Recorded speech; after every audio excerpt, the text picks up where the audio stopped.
Hello. For you that don't know me, I'm Vice Mayor Lopez. Uh, the mayor is excused for tonight, so I'll be doing the meeting. Normally I sit in the middle, but I didn't want him to get any fault for what I may or may not do, being clumsy conducting the meeting. So I'll do it from here. If you do not hear any of us, let us know that I can't hear you so we can speak up larger. I tend to not lean into the mic like I should at times, and you can't hear it, but we try to do it for record. Before I begin, I definitely want to recognize some people. First of all, planning and zoning is here. Part of the agenda will have a planning and zoning segment, which they are part of, and you'll be invited at that time for public stuff that we need the public in general to help us with our 10-year plan. I'd also welcome and lucky to have all three of our county supervisors here tonight, Mr. Mack, Mr. Howard, and Mr. David. Thank you for being here, gentlemen. And with that, I believe, again, I said we have a full quorum except for the mayor. And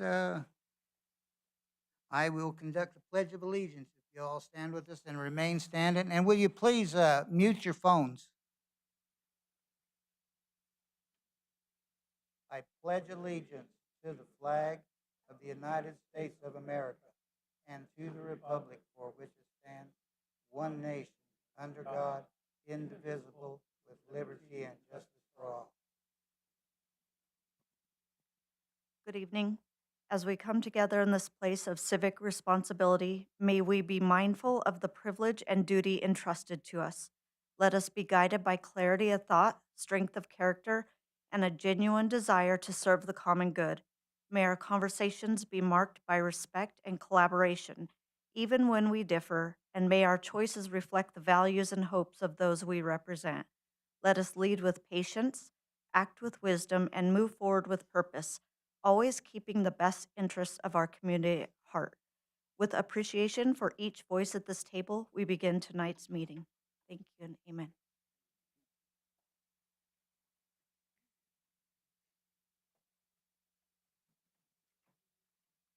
We go to agenda items, and then after that are the non-agenda items.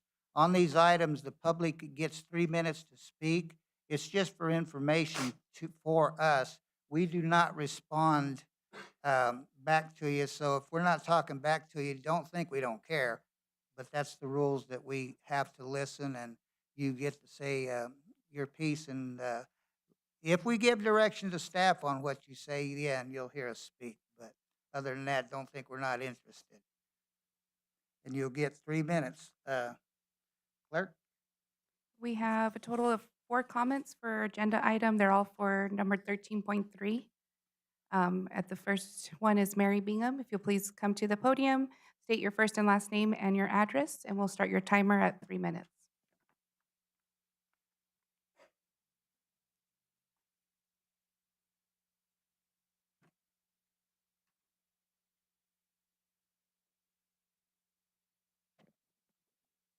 Mary Bingham, 2006 West 18th Street here in Safford. Good evening, Mayor and Council.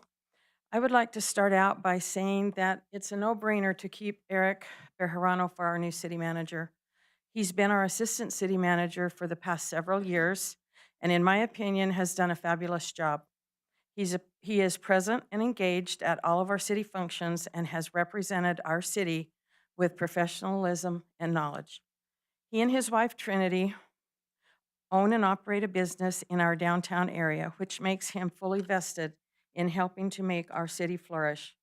I have spent the past 2 weeks visiting with council members from other municipalities in our valley, the Graham County Board of Supervisors, a multitude of business owners, and countless city residents.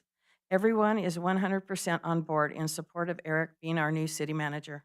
He already has a great working relationship with all of them. Why in the world would you consider spending thousands of dollars for a recruiting company to do a nationwide search, or even go through the League of Cities at no cost to find someone who would still be a question mark? I don't care what his or her qualifications are, you still won't know what you have or what we're getting until well after the fact. Look how that process turned out with our past 3 city managers, all of them coming out of the Phoenix area. I'm going to hazard a guess, the majority of the citizens of Safford are sick and tired of councils hiring city managers outside of our area, and I hope all of you will take that into consideration when making your decision tonight. The transition for Eric to be our new city manager would be seamless, since he has already been doing the job. We know what we have with him, so again, I will reiterate, Eric is the best person for this job. And in closing, I'd like to point out that although not everyone here in the audience is going to speak tonight, the majority of the people here are in full support of Eric being our next city manager. Thank you. Thank you, Mayor. Vice Mayor, next we have Aaron Medina. If you'll please approach the podium, state your first and last name and your address, please.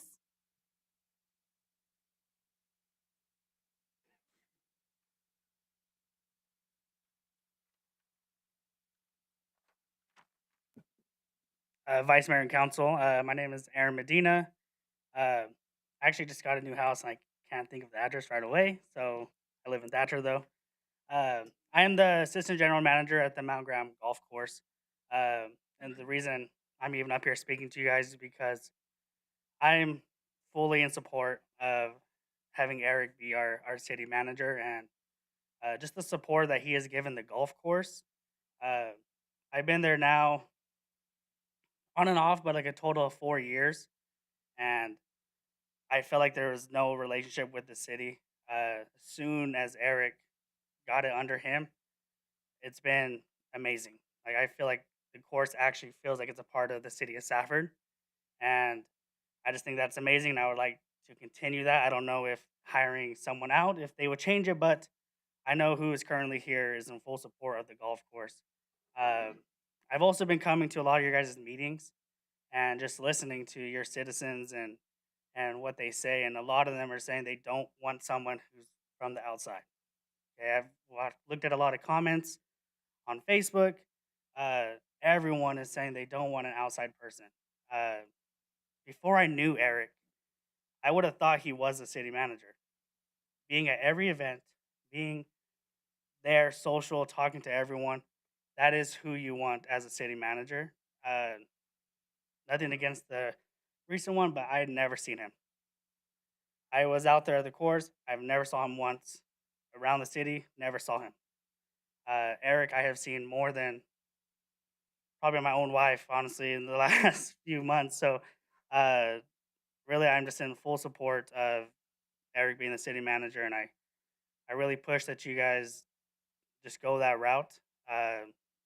And Eric, I appreciate you and everything you do for us. And a lot of the golf course is here as well because of what he has done for the golf course already and what you guys have approved and are allowing to upgrade at the course is because of him. And the golf course is, again, a lot of support for Eric.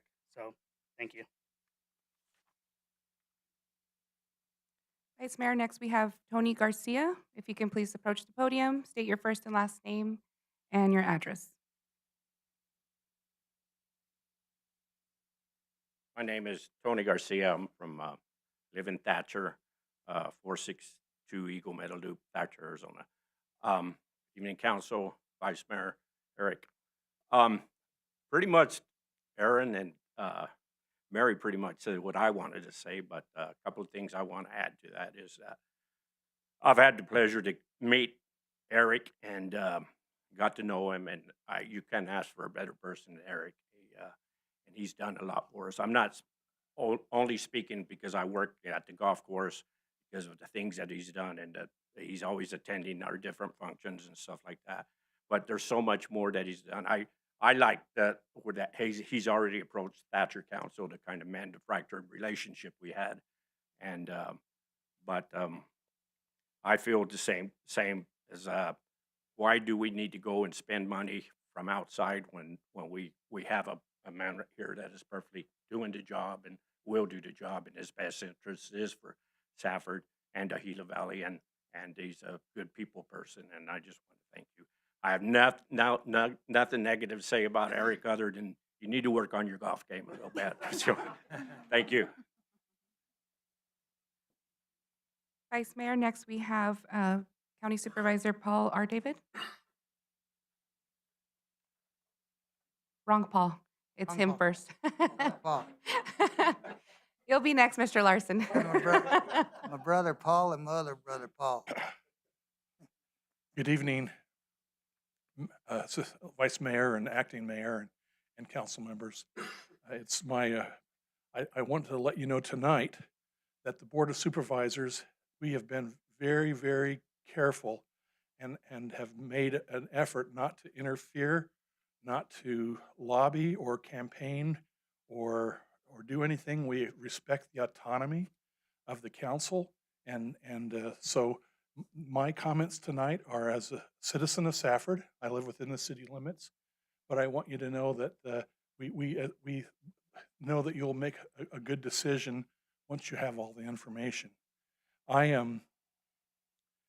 wanted to share with you some of my concerns about going with an outside manager, and that is the process is costly, and I probably would, for optics, you probably ought to spend the $30,000 and do a search. You don't know what might turn up, but I think you'd be hard pressed to find someone better or as competent and capable as Mr. Bejarano.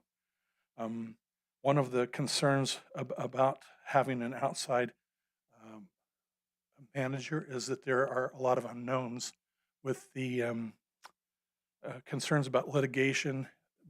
Very few past employers or current employers are going to say anything negative because of the possibility of being sued. So I don't think that, unlike 10, 15 years ago, you could get a pretty good idea of some of the concerns and problems.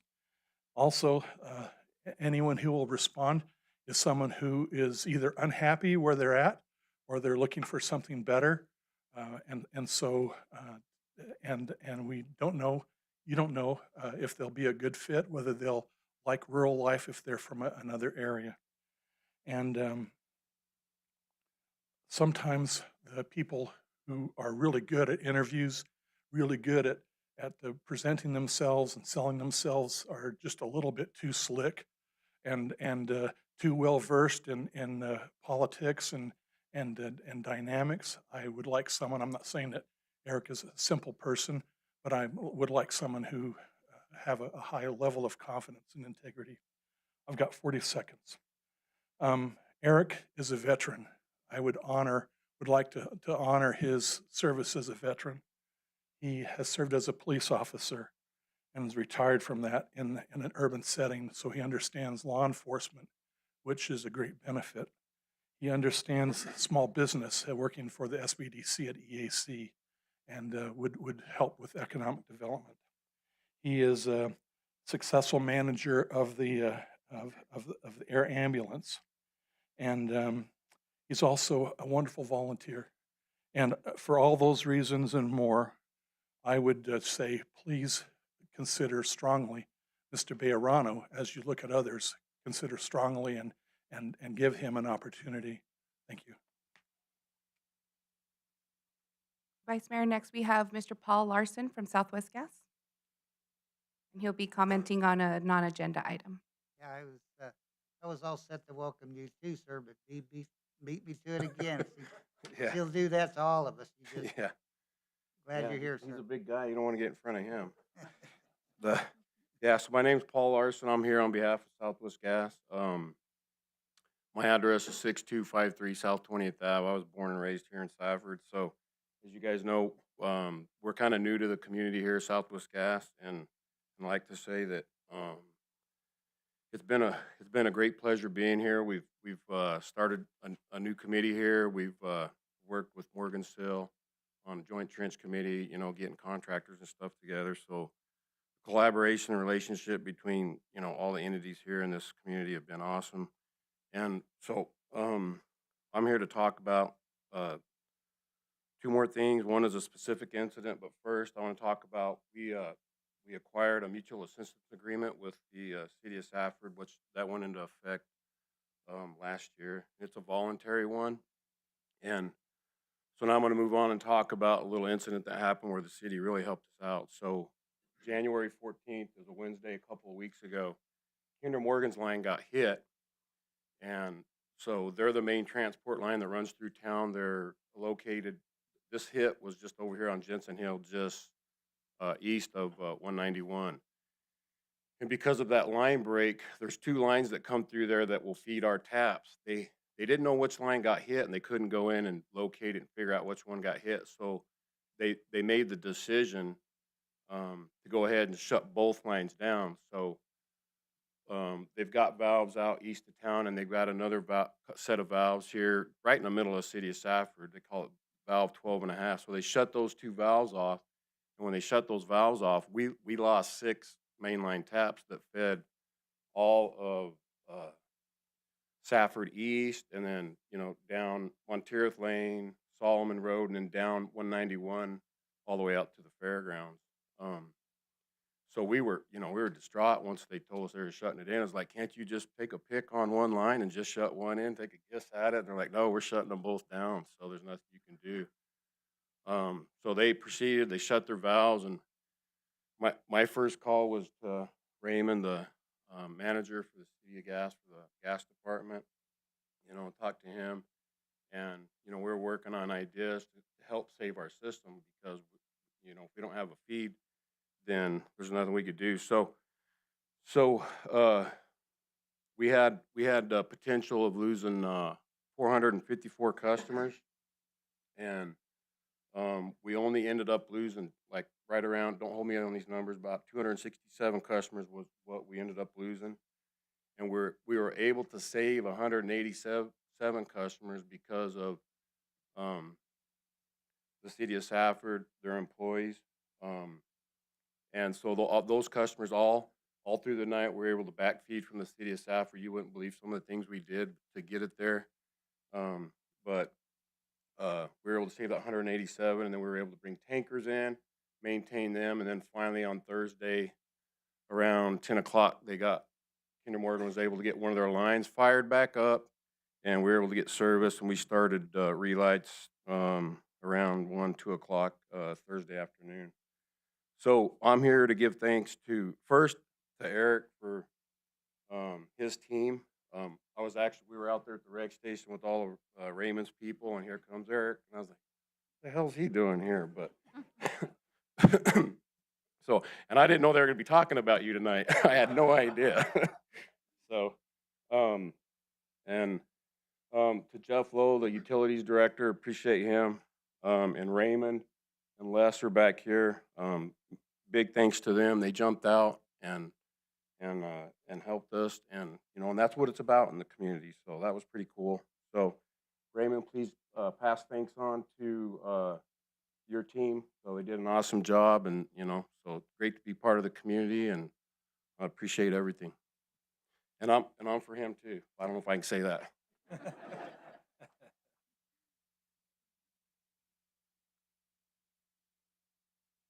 Okay, that finishes 5, 6. We'll be moving on to item 7.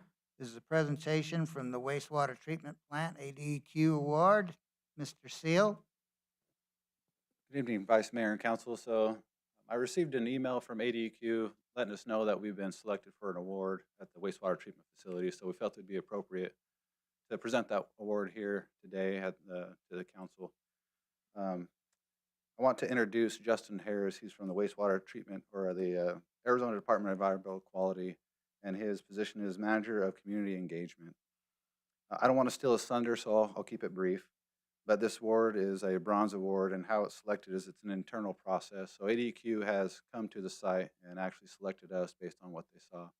So with that, I'll turn the time over to Justin. Thank you, Morgan. Made my job a little bit easier there. So good evening, Vice Mayor Lopez and council members. My name is Justin Harris. I'm the Community Engagement Section Manager for the Arizona Department of Environmental Quality. And I'm also the new Community Liaison for Graham and Greenlee counties, and just really happy to be here. I'm actually a transplant from the Valley, excited to be out of the Valley, to be honest with you. And, you know, I'm sorry for adding to the congestion in the area. I've heard that people are not so happy about traffic, but I'm trying to be courteous. So, on behalf of ADEQ, I'm pleased to be here today to present this certificate of recognition to the City of Safford and welcome you into our voluntary environmental stewardship program. The facility that has demonstrated leadership and a sustained commitment to complying with groundwater and surface water permit environmental regulations for the past 3 years is the Gila Resources WRP, or Water Reclamation Plant. And just a little bit about the VSP award, or in other words, Voluntary Environmental Stewardship Program. This was adopted by the state legislature and signed into law in 2012 to provide recognition and incentives for organizations demonstrating environmental stewardship. On behalf of ADEQ's director, Karen Peters, ADEQ's ombudsman, Len Drago, and myself, please accept this bronze award. And just a little bit about this award, and then I'll stop taking your time. One of the benefits, or a couple of the benefits of this, are advanced notification of inspections, except if it is a complaint follow-up inspection. In other words, if there's a complaint, there might be an inspection. But other than that, there's advanced notification on those inspections. And then also the facility name will be listed on AZDEQ's webpage. Let's see here. So thank you for being a leader and for your commitment to environmental excellence. And then thank you also for allowing me to take this time tonight. And a special thank you to Morgan Seal with the city for helping to set my participation up. Thank you all. Can we do a picture, or is that? Yeah? If you're all right. Yeah. And I don't know where you want me Everybody to wants to- stand.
Thank you, Mr. Seal. That's one of your responsibilities. Thank you, sir.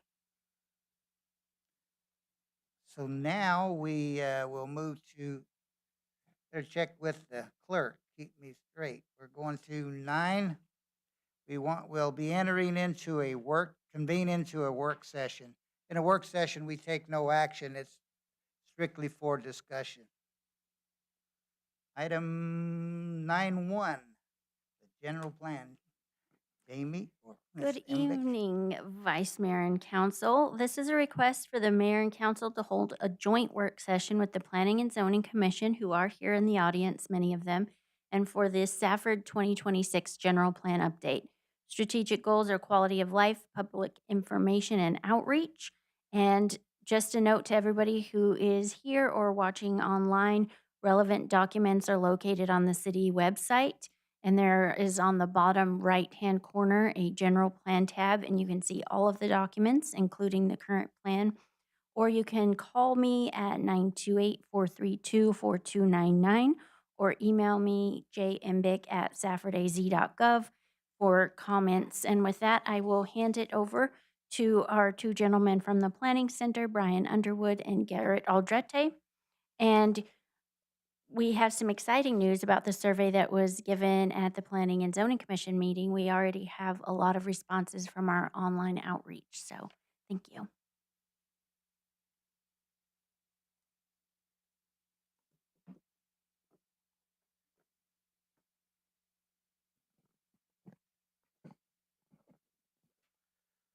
Vice Mayor Lopez, members of the council, thank you for having us here tonight.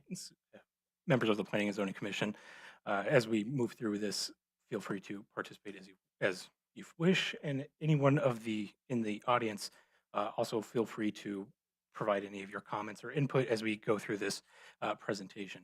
And lastly, thank you to Director Imbick for having us here today.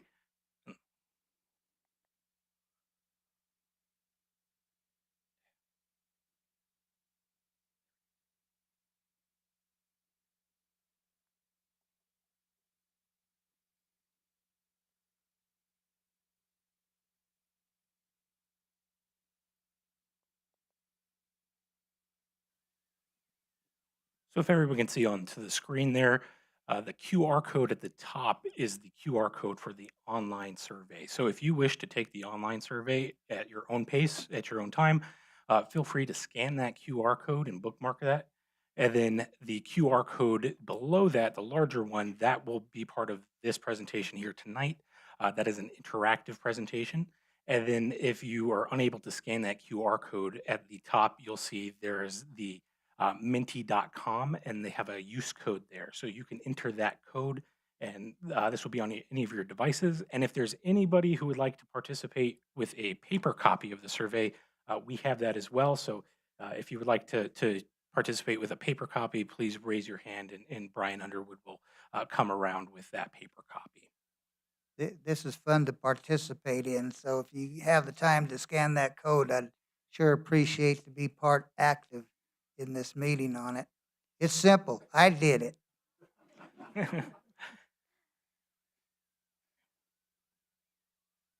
So just a quick start.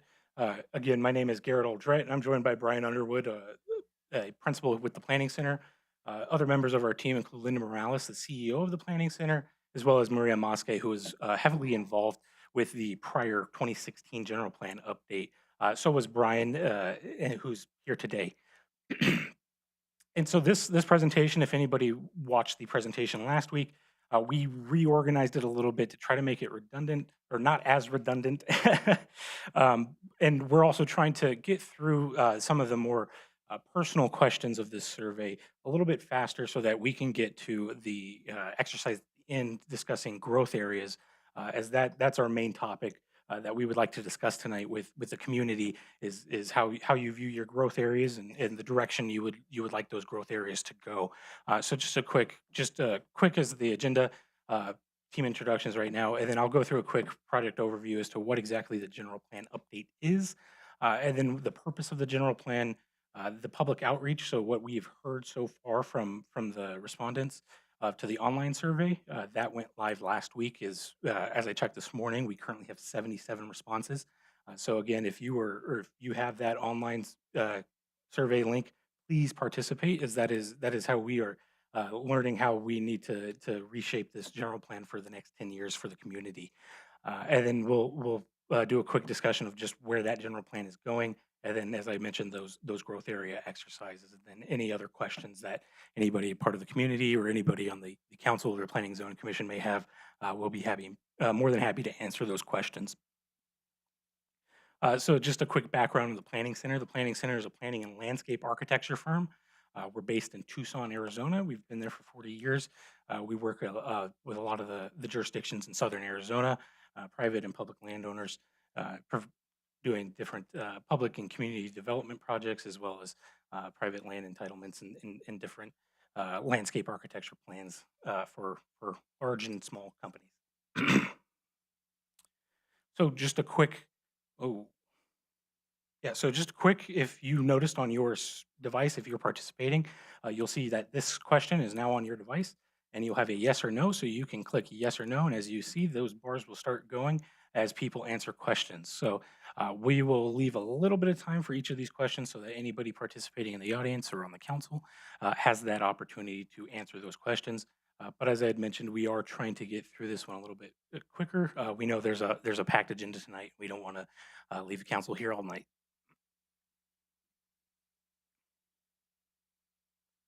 And once everybody kind of has a good look at it, if you could just make eye contact with me, and then I'll kind of know that I need to go on.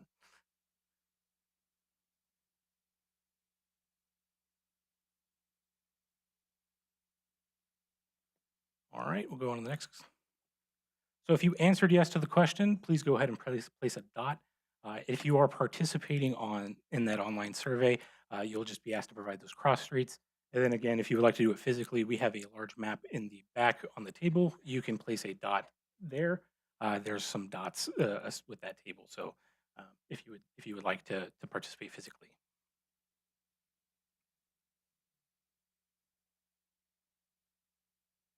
And these are more so the general location. I don't need the exact pinpoint location of your home.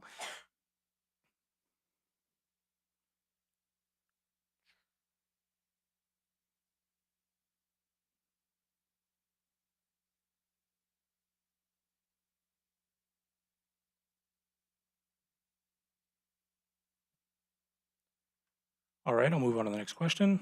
So how long have you lived in Safford?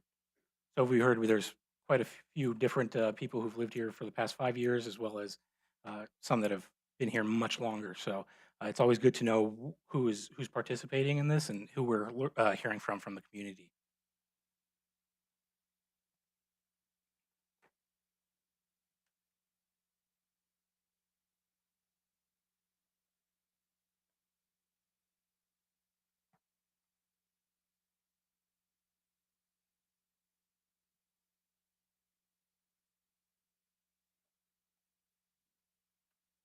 And if you don't get the opportunity to answer any questions, Jamie also has that link to the online survey if you didn't scan the QR code at the beginning of the meeting.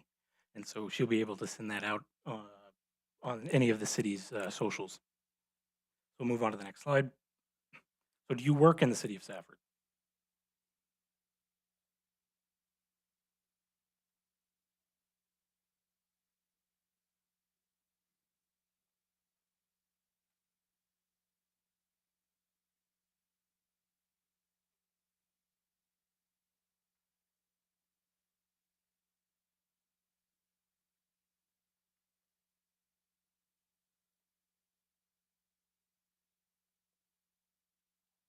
Right, move on to the next slide. Then do you own a business in Safford?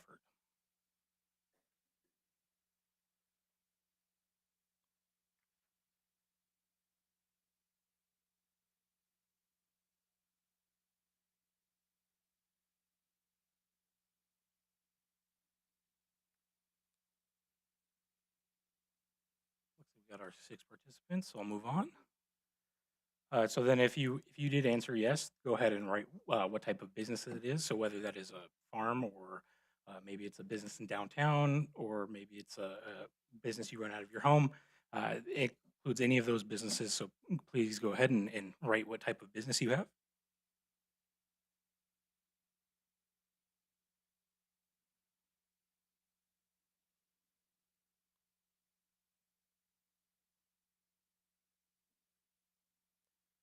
And then just generally, where is your business located?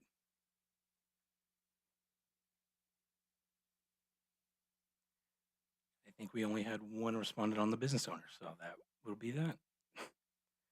So the project overview of what this general plan update is. So in 2016, the city of Safford went through the effort of updating their general plan. That was 10 years ago, and as per state statute, every 10 years, the jurisdictions have to update their general plan. And so that general plan is really the guiding document for the city of Safford. It tells you what's the blueprint for how we're going to grow and what that growth is going to look like. And so this project is updating that blueprint and making sure that it's still relevant to many of the community's concerns and direction that they had in 2016, and making sure that anything that has changed, we're able to pick that up. And so that for the next 10 years, this plan is relevant to what the direction in which you are moving as a community. And so what a general plan typically involves are the major components being the vision statement, the general plan elements, goals, policies, and implementation measures. And so that vision statement was crafted in 2016 through a lot of that outreach, which I'll go through on the next slide.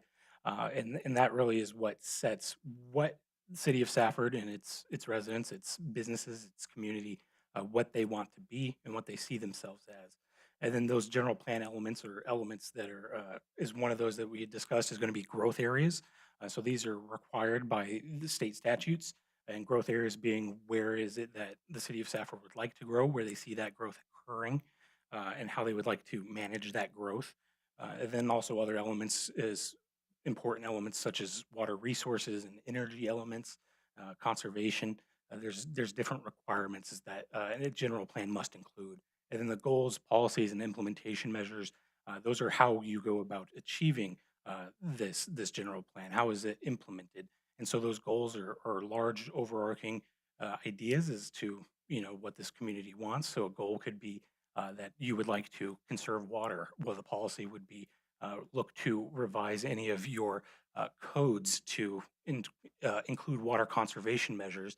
And implementation measures would be ensuring that those water conservation measures are carried through in new development that occurs in the city of Safford. So it kind of goes from big picture down to small into how it's going to be implemented. And so that's the general structure of what a general plan includes and how it's laid out. And that's really what we're trying to make sure that this general plan is current and that your view and your vision of the community is still accurate. And so in 2016, as I mentioned, there was some outreach to revamp that general plan. It was quite extensive outreach that had occurred. One of those things was the week-long design charrette. So if anybody had participated in that 2016 general plan update, you may have been a part of that week-long design charrette. And what that design charrette included were one-on-one interviews with anybody who had wished to sign up and be interviewed by the project team. It also included stakeholder meetings, which were stakeholders including the Safford Downtown Association, as well as mayor and council, the Planning and Zoning Commission, department heads, any other major organization, major employers in the area, major landowners, a lot of engagement.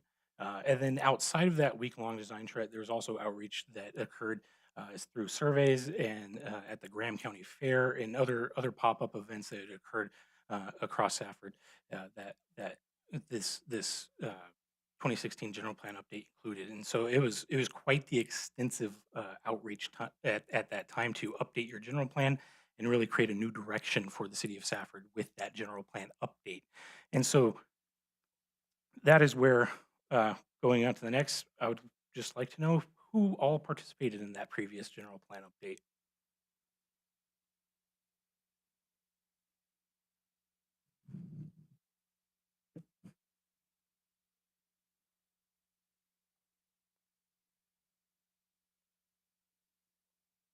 All right, I think we've been getting about that many answers, so I'll move on to the next slide.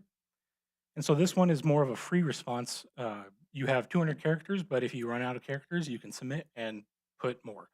So if you are participating online, please go ahead and write what it is that you love about Safford. And so this is where it's very important for that input to come through, as this lets us know what the community values and what it needs to be emphasized in this general plan.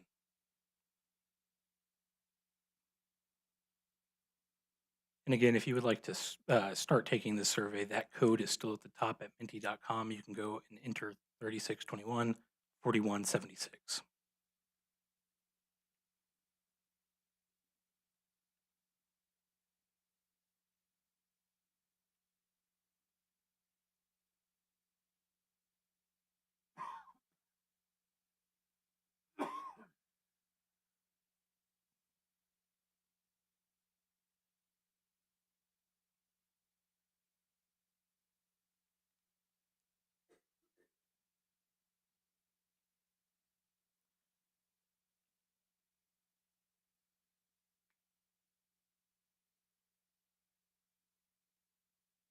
Give it another 5 seconds.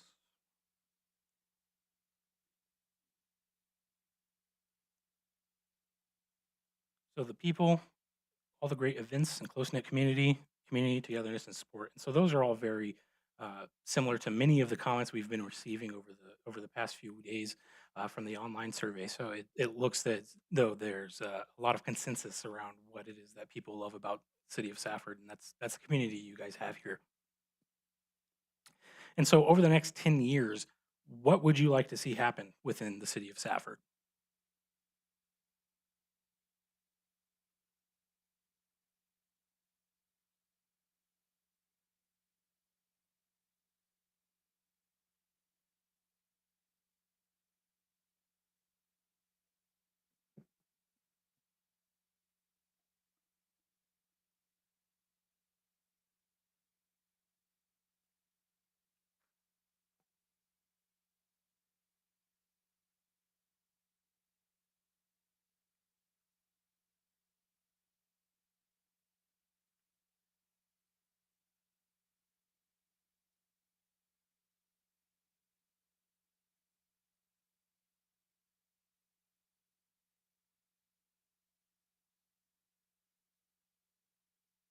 another few seconds.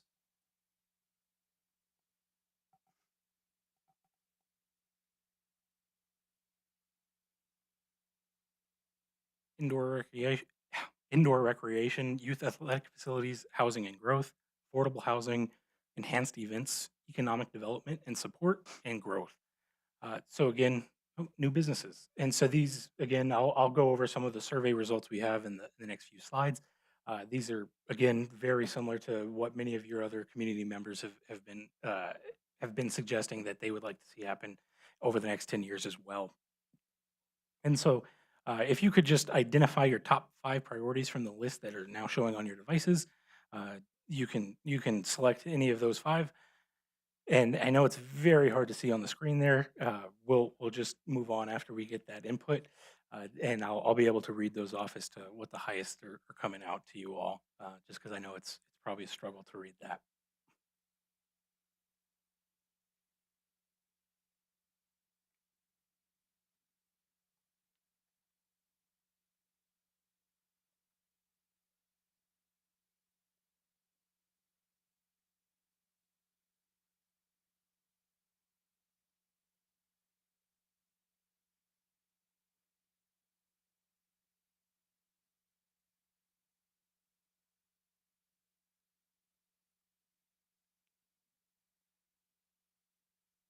All right, so the top 2 with 4 votes being a variety of safe, affordable, quality housing for all, and now that has gone to 5, and the other 5, high quality public community services. So things like your water and sewer, fire and police. So those are the kind of community and services that we're talking about when we discuss that one. And then 5 now also being sports facilities and recreational activities. So moving on to what we've been hearing so far. So of those first 2 questions, this is input, kind of a summary of the input we gathered last week during the Planning and Zoning Commission meeting, as well as the virtual meeting, and then the information we've been getting from the online survey. And so to that first question, what do you love most about Safford? What we've been seeing is a lot of comment on the sense of community and the small town atmosphere, as well as the potential for responsible growth and the job opportunities afforded by the local economy. So whether that be Freeport McMoran, Mount Graham Regional Medical Center, or any of the other employers in the region, some people see that there's a lot of job opportunity compared to other places they have been. So then 2, what would you like to see happen within the next 10 years? Many comments regarding more restaurants and retail options, as well as those recreational amenities. I know they saw somebody with indoor recreation. There's also many comments regarding indoor aquatic centers and pools. And then more housing / make housing more affordable. And so that was the other thing that many people would like to see happen in the next 10 years. Housing is a big topic across many communities in Arizona. And so it's one that's also affecting Safford. And then looking at those priorities from what we've gathered online and that input last week, 54 votes have currently been put to additional restaurant, retail, and service opportunities. So that's currently the highest vote getter, 52 being high quality public community services, and then 51 votes being a variety of safe, affordable, quality housing for all. And then down into the 47 before getting down to the very end, sports facilities, recreational activities, and programs for all, and then protect Safford's unique heritage, character, and small town charm. So that has 33 votes. And so, as you can see, those top 3 vote getters are currently where a lot of the community priority is lying. But all of these things are going to influence how this update is taken forward. And then just to round out the last of those 10 priorities, retention, expansion, and attraction of major high wage employers, that's received 30 votes so far. Public gathering spaces for local events and tourism opportunities has received 29 votes. A safe, efficient, and connected transportation network has received 27 votes. Local, small, and home-based business support has received 24 votes. And infill, revitalization, and redevelopment has received 20 votes. And so when we are next in front of Mayor and Council on February 23rd, we'll have a updated and complete summary of what those results have entailed and what it is the community has voted as the top priorities. So again, you still have time to participate in this survey. If you have the opportunity, please take the time to fill out these priorities as it helps shape this general plan. And so now that you know what the community has been saying is the priorities, this is the current 2016 general plan vision statement. And as you read that, you'll see that many of those topics have been included in that vision statement already, especially things like the healthy community with a small town feel, the civic pride, the excellent community services. And so a lot of what the community has identified as their priorities are currently in your vision statement. And this is a vision statement that we'll definitely rework so that those priorities are shining through, and that it's a much more concise statement for you all to share, and again take pride in what the city of Safford can be, and what you see it moving towards. And so how we plan to, knowing that a lot of that prior 2016 update had a lot of extensive outreach, and that much of what the community came together in 2016 and identified as priorities is still true today. It leaves the update portion of this to be a bit more on the side of improving how the document is handled by all of you, and making it a much more user-friendly document for everybody who picks it up. And so what we're planning to do is consolidate sections of that document that have maybe become a little bit more redundant over time, just because of the way in which general plans have shifted and the way in which they're written, so that they include a little bit less information and it gets a bit more to the point, and that those goals, policies, and implementation measures really take the show and really provide direction, not only to the mayor and council and everybody, but also to all of the department heads as Eric and Jamie formulate any of their plans. They need to look at that general plan to understand how they can implement those goals and policies. And so that's what those implementation measures. And so a lot of general plans have worked more towards a bit more of a streamlined version of that general plan.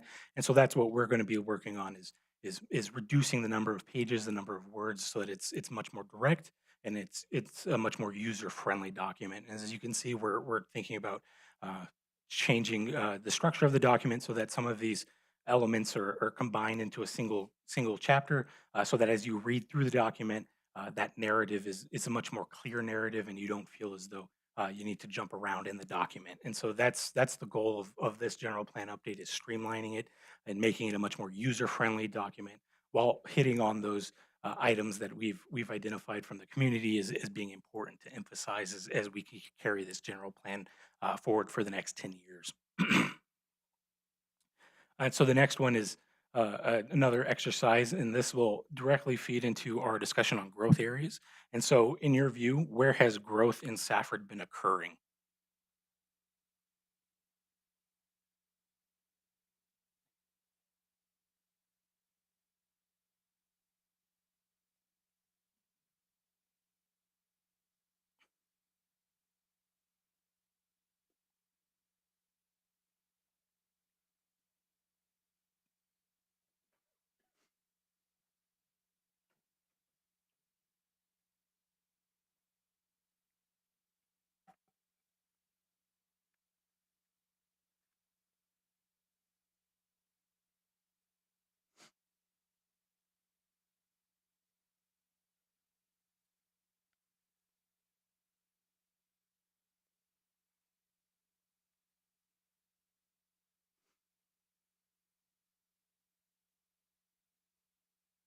Right, I think that's most of the responses. And then two part of that question, where would you like to see growth occur?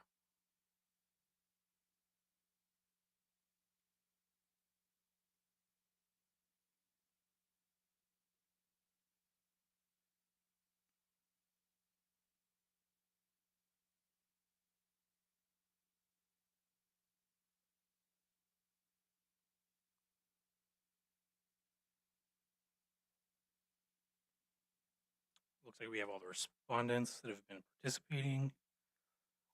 So from that online survey and the input gathering session that we had last week, those blue dots are a generalization of where people have seen, where residents and businesses have seen growth occurring. So as many of you had placed on that map, many of that being outside of the city of Safford's general or corporate limits on the south side, with some within the city of Safford, mainly around 20th Ave and Discovery Park Boulevard, as well as some of the empty lots near the Mount Graham Medical Center, and then some of the commercial centers along US 70. And so that's where residents and business have seen growth occurring.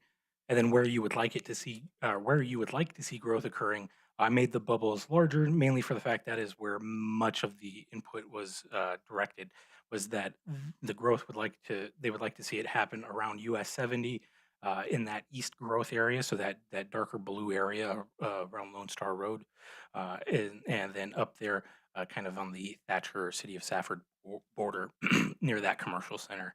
And so that is where a lot of people have placed their dots or have suggested they would like to see growth occur. And then, as you can see, there's also some suggestions again down on Discovery Park Boulevard, where there's a lot of open land currently and potential for growth in that area. And so the reason we wanted to look at this, just to kind of get an understanding of where it is growth is currently happening and where people would like to see growth. And then also looking at this map, you'll see there's a red triangle in that east growth area, the dark blue area. That was a large annexation that has happened since the previous general plan update. And if I'm correct, there's another planned annexation north of Relation. Yes, Vice Mayor and Council, we are looking at a feasibility study for annexation in that direction. We should have results from that in another month or so. What direction were you talking about there? Northeast of Lone Star Road, northeast of Relation, where that proposed ADOT extension would go to Highway 70, north of that. Which would be important for us as a community to indicate that, because we'll probably have to get the railroad to cooperate with us should we will need a road to go out through there and get past the railroad track. Correct, yes. And so we're beginning the outreach for that project.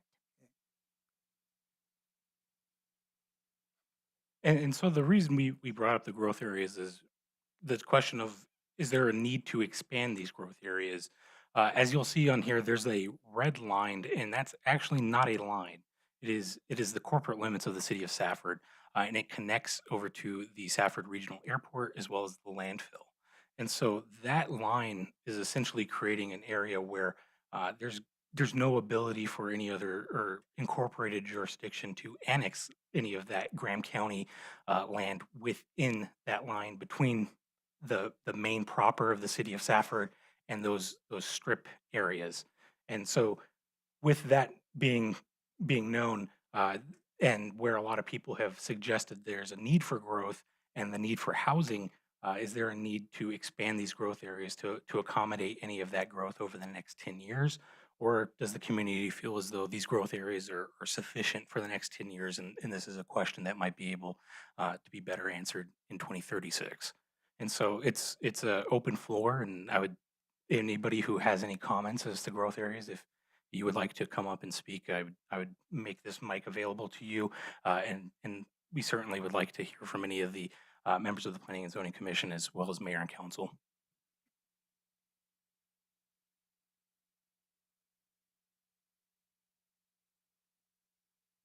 This is important, the same as every 10 years, like we take a census to be counted, to show how many people we got. And then this time, our rules are different because our population did go over 10,000. So we're faced with a different challenge in this.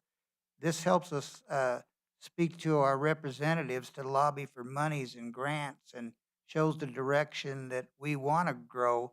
We've done some things with the last 10 years when we traded water, the central area, our water, for the gas east of town. We own that gas area now, so we've already projected to head that direction in a way, which was planned 10 years ago. 10 years ago, we received recognition for how good that plan was, and we still have that in the making, and we want to build on that. So everybody, when this comes around to take the survey, I would like you to take it and have your input so that, because every time we do something in here, you hear Jamie say, this goes along with the 10-year plan. This helps our Planning and Zoning Commission do their planning and what was indicated by the citizens. And I know I'm preaching to the choir because I know a lot of faces in here, but we got to bring along some of our relatives and family to take that survey and put their input. Put their input. That was good, huh? Place their input. So please be part of it. Thank you, Vice Mayor.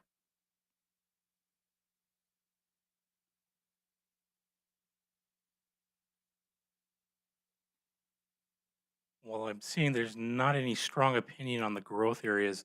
Uh, we'll make sure that if you have any thoughts over the next month, we'll have the online survey will be closing on February 20th.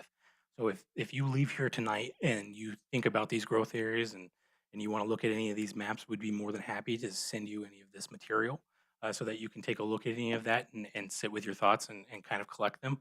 And then if you come with any ideas or any input that you would like to share at that time, uh, we would love to hear that, and we'll make ourselves available as well as Director Imbic. And so we'll leave it there since it seems as there's not many comments at this time. But again, oh yes.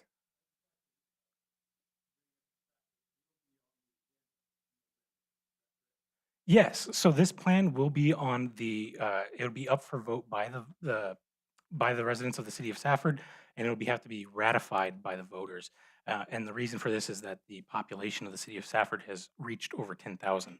And so as required by Arizona revised statutes, this plan now needs to be ratified by the voters. And so that is another very important reason that we are trying to capture the community's voice is because the community is ultimately going to be the ones to decide whether this is approved or not. And so again, if you want to take the next week or 2 weeks to really think about this and put your best foot forward when you reach out, we're more than ready to have any conversation when you're ready. So we'll leave the table in the back has Director Imbic's cards on it, and she'll be able to get you in touch with us. My email is galdrete@azplanningcenter.com if anybody would like to reach out. But thank you all for participating tonight, and we look forward to bringing forward this updated general plan to you all. Thank you.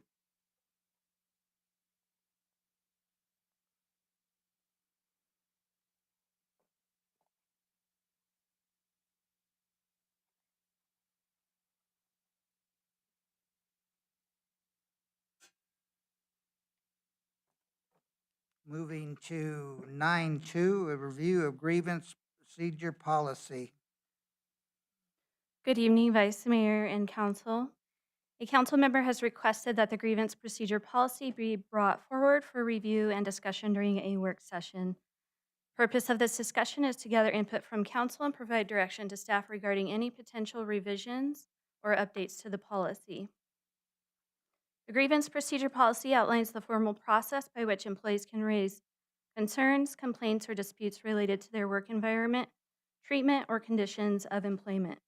Staff recommends that council review the policy and provide feedback or direction regarding any desired changes. Based on council's input, staff will prepare a revised draft for future consideration and potential adoption.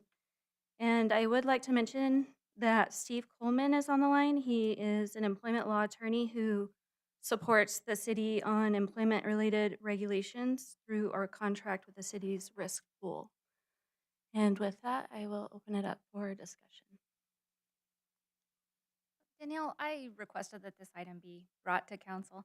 And I just had a couple of maybe small comments regarding the policy. Sure. In some of the steps, it does talk about mailing correspondence, and I thought maybe, if we could update that to maybe electronic mailing, make it a little bit easier, the process maybe a little faster for Yeah, for I everyone. think that's a great recommendation. It's a little outdated in that regard. Yeah, yeah. And then also, I'm wondering if it would, and I'm asking maybe more your opinion, Okay.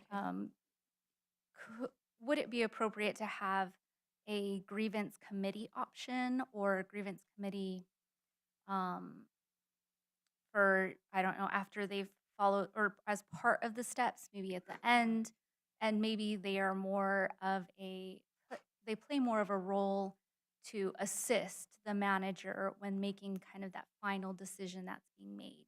Is that Sure. It's not something I would recommend for several reasons. I feel like when you put the committees together, a few concerns that I have is there's confidentiality concerns. So um, you kind of open the door for information being released the more people you have on a committee and making decisions. Another concern I would have is when you try to get a committee together to make those decisions, it does take longer. Um, and as far as like it being a committee at the city manager level, like once it hits that point in the grievance procedures, um, I feel like the city manager should, the head of any organization should have that ability to make the final decision. But also, usually when it gets to that point, the process, and this really isn't spelled out in the policy, that we have taken is the city manager gets with legal counsel to help him or her make that decision. So I prefer that legal counsel be used, especially because they are the subject mad, matter experts versus coworkers. right? That's some great input. Okay. All right. I am definitely interested in what you believe could improve the policy. Yeah, being- and so actually we get quite a bit of help through our risk pool and our the Pierce Coleman group. And like I said, Steve's on the line and he can pitch in anytime, but they do provide a lot of legal advice, especially when it gets to that point. And again, I just want to comment that I just want a form or something that employees can look to. And if an employee comes to a council member, we can have something to provide to them and say there is a grievance policy, and they can follow those steps. And so, Right. okay, all right. One of the non-grievable issues is performance evaluations. They're not allowed to grieve any of the performance evaluations at all. Vice Mayor, Council, not according to this policy. I don't necessarily see a problem with that if we wanted to change that. Steve, do you have any comments? Danielle, it looks like he actually hasn't joined the Teams meeting. Oh, okay, that's fine. And I don't the- see any initial concerns if that's something we wanted to change. And the person you have on legal, that's your human resource lawyer? Yeah, so he focuses on employment law, the Pierce Coleman Group, and it's actually free services we get through our contract with our risk pool. So I don't have any suggestions now on the performance evaluations, but I was hoping somebody would or some way to just not have it non-grievable issue. They're Vice Mayor Council. So currently, employees can submit rebuttals to their performance appraisals, and the department heads take those into consideration. It just doesn't go through this process. Because later on and stuff like, they can't grieve it, but if they don't sign it, then that's a different environment too.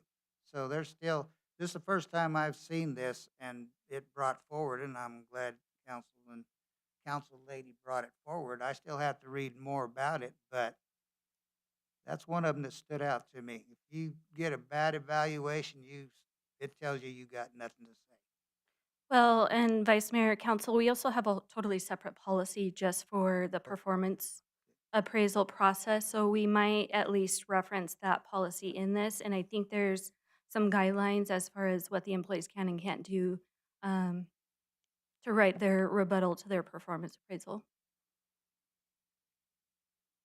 Okay.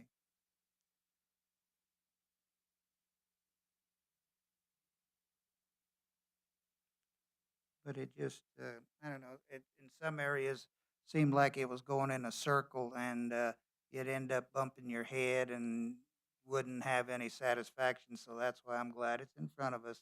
So we can look it over and make suggestions to you. Vice Mayor, Council, there is one suggestion that I have, and it is that we add a step where employees can come directly to Human Resources.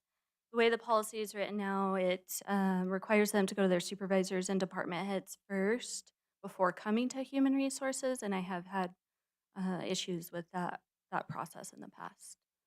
So I'd rather see a policy where it allows employees to go to Human Resources at any step in the process. I like that recommendation. So you're gonna have some input on this to correct some of the stuff or bring us some ideas also. Right, and so Vice Mayor, Council, the policy will come back with the edited track changes for you guys to approve or not approve based on this discussion. What's my timeline before I get suggestions to you? Um, I mean, we definitely have time. It's not on the agenda for the next council meeting, maybe the following council meeting.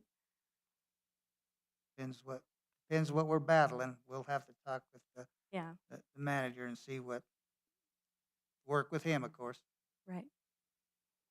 Danielle, apologies if you've already addressed this. You've done a really good job over the last quite a few years updating these policies and making them best practices. Is this one that was recently updated, or does it go back a little farther? Vice Mayor, Council, this has not been updated since I've been with the city. I think it says 2019, and I started in 2021. We've made quite a bit of progress as far as the personnel manual. I think maybe we're halfway through, but Right. there's still quite a few policies that need to be reviewed and updated. Okay, thanks.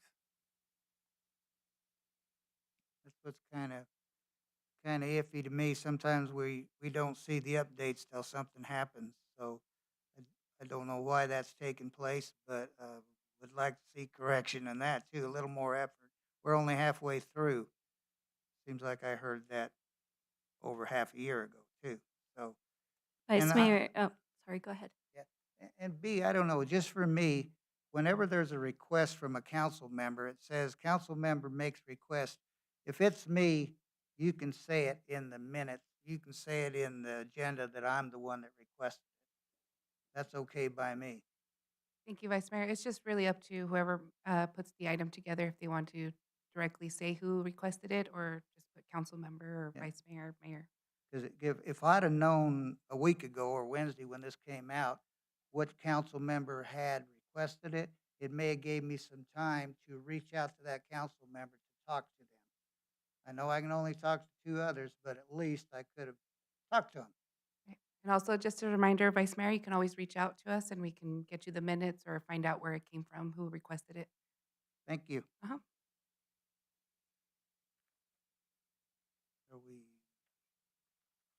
Are we done with you done, Danielle, I don't have any other recommendations. on this? I didn't want to move on till you were done. I don't know if anybody else has any. No, all done. I guess we could move on to the next one. I 9.3, the review of the fraternization policy. The council member has provided a proposed fraternization policy for review and discussion during a work session. The purpose of this discussion is to gather input from council and provide direction to staff regarding this policy. This policy is a workplace guideline that addresses personal relationships between employees, particularly those that could lead to conflicts of interest, favoritism, or disruptions in the work environment. The city does not currently have this type of policy. Legal counsel has reviewed the proposed policy and offered recommended edits and comments for consideration, which are blue-lined in the policy.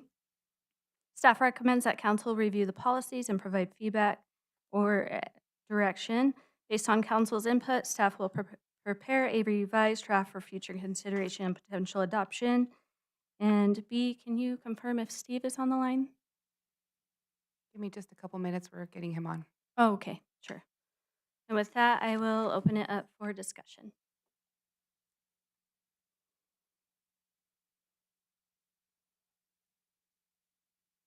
My maybe only question, Danielle, is do we have policies already in place that would address those three things? Not any specifics within the policy that we were given, but if somebody creates conflicts of interest, is guilty of favoritism or disruptions in the work environment, do we already have policy that would address those things? Vice Mayor, Council, the closest policies that I can think of are our nepotism policy and our conflict of interest policy, which they're not exactly in this tone, for lack of words, but they do touch on similar topics. Or even general code of conduct? I mean, Correct. Vice Mayor, we do have Steve Coleman on the line now.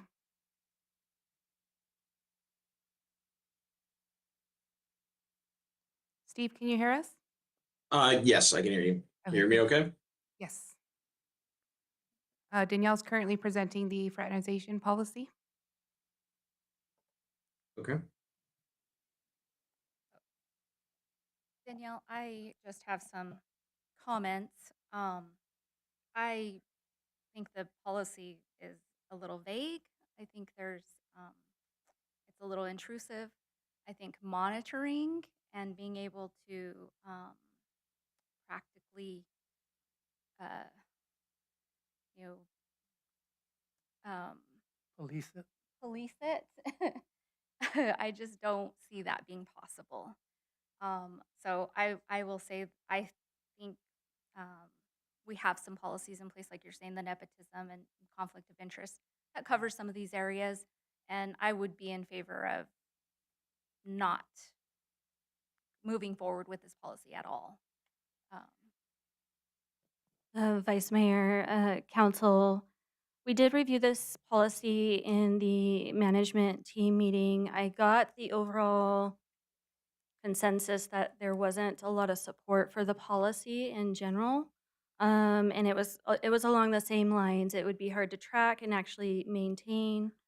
My opinion on this policy is that, or my concern with this policy is that there's a very high level of camaraderie within the city of Safford, and this kind of possibly, ruins morale in that regard. So I would be concerned that the policy wouldn't be accepted very well amongst staff. I'd add, Daniel, that I think it's extremely intrusive, not just a little intrusive. And if we're pretty sure that a lot of these can be addressed in other policies, I don't have any need to have this brought back. I brought this policy forward, and there's several examples that are happening within the city right now that our policies did not cover, that Bill Sims did say that could have been addressed, but there was nothing that he could do because the city did not have a fraternization policy. And so his recommendation at that point was we needed to look at something. And so some of these, no matter which policy he looked at, he couldn't, the employee's behavior or the circumstances that were happening could not be covered under the other policies. So it tied his hands on being able to do anything. And so talking with him and looking at it, that's why I brought this forward, because we do have several things that are happening that people are aware of, and nothing's being done. And it's not fair to other employees. None of the circumstances that are happening right now are fair to any of the other employees, but there's nothing that can be done because we don't have the policy to cover it. So that's why I brought this policy forward. And it's not a matter of policing it. It's if you know it's happening, then someone can come forward, and we do have a policy that can be relied upon to say, well, yeah, this is violating this. And we have to take camaraderie into our decisions, but that can't be the final. We need to make sure that all of our employees are being treated fairly, and that if one is being able to do something, then we need to have the means to be able to not have our hands tied when it comes to discipline or fixing something. Vice Mayor, Council, Councilmember Brantner, Good points. I think if we were to bring back a policy, we could possibly narrow it down to the higher risk areas. Examples would be like intimate, consensual relationships. But really, other than that, most concerns can be addressed in other human resources policies. There doesn't seem to be even a policy for unwanted fraternization. How do we protect somebody that is not wanting that to take place? Vice Mayor, Council, we have a anti-sexual harassment policy that we would refer to in that instance. But part of this could cover it also. It could. Mr. Vice Mayor, this is Bill. Go ahead, sir. Bill Sims, I'm sorry, my camera doesn't work. Councilmember Bratner raised this issue within the context of a specific employment dispute issue, and we did talk to Steve about it. The problem, Councilmember Bratner, is that if we had this policy, it wouldn't help. It's too generic. And so if you need a policy, then it needs to be more specific. This is not specific. You broke up some, Bill, so I didn't really get it. I'm sorry. If you need we had an employment issue that Councilmember Bratner was concerned about. Can you hear me now? Can you hear him now? Yes, sir. And this policy isn't specific enough, so it really wouldn't have helped. So the question is, do you want a better policy? I think what Danielle is saying, you have other policies in your tool, in your set of policies that could be applicable. But if you're going to do a fraternization policy, it needs to be more precise. Well, I'll let Steve weigh in on that. He gave it to you, Steve. Sure. Okay. Can you guys hear me? Can you hear me okay? I hear you well. Oh, okay. You know, in my experience, and I've been, you know, practicing in the area of employment law for about, just as background, for about 23 years. And a large part of my practice is representing cities and towns throughout the state of Arizona. I mean, most commonly, these types of policies are limited just to sexual or romantic relationships for a couple of reasons. Number one, those are high risk areas because anytime there's an imbalance in power where you have a supervisor or manager and they're in a relationship, an intimate relationship with a subordinate, there's always a risk that that subordinate is feeling coerced or pressured into that relationship, which creates potential exposure for sexual harassment claims. There's also risk that, you know, obviously of favoritism. Those exist with friendships too, but probably to an elevated degree when it's a romantic relationship.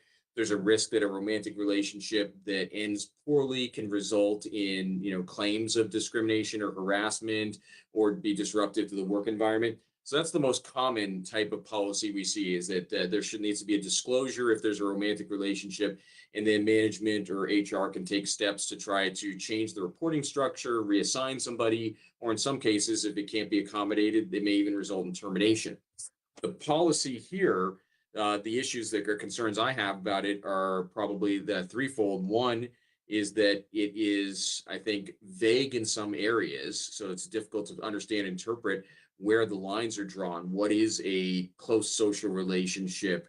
What disclosures are required? I think there are even some references to disclosing if you are contemplating a relationship that you have to come forward. So if I'm thinking about inviting a coworker to join my fantasy football league, is that me contemplating a social relationship? Or if so I think it'd be difficult to interpret, difficult to enforce consistently. I think it can be very intrusive. And I think there's also some First Amendment concerns here because certain types of associations are protected by the First Amendment, such as religious, political, certain social groups.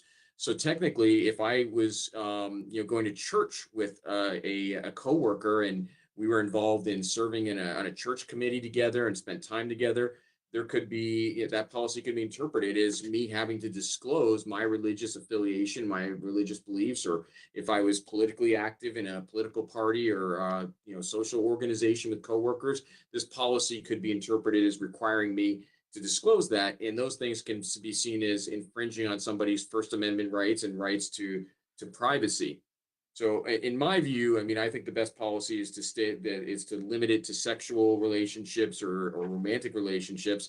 Other things can be addressed if there's harassment, bullying, discrimination. All those things are addressed in other policies. There is a discrimination, anti-harassment policy. There are policies about respectful and professional treatment.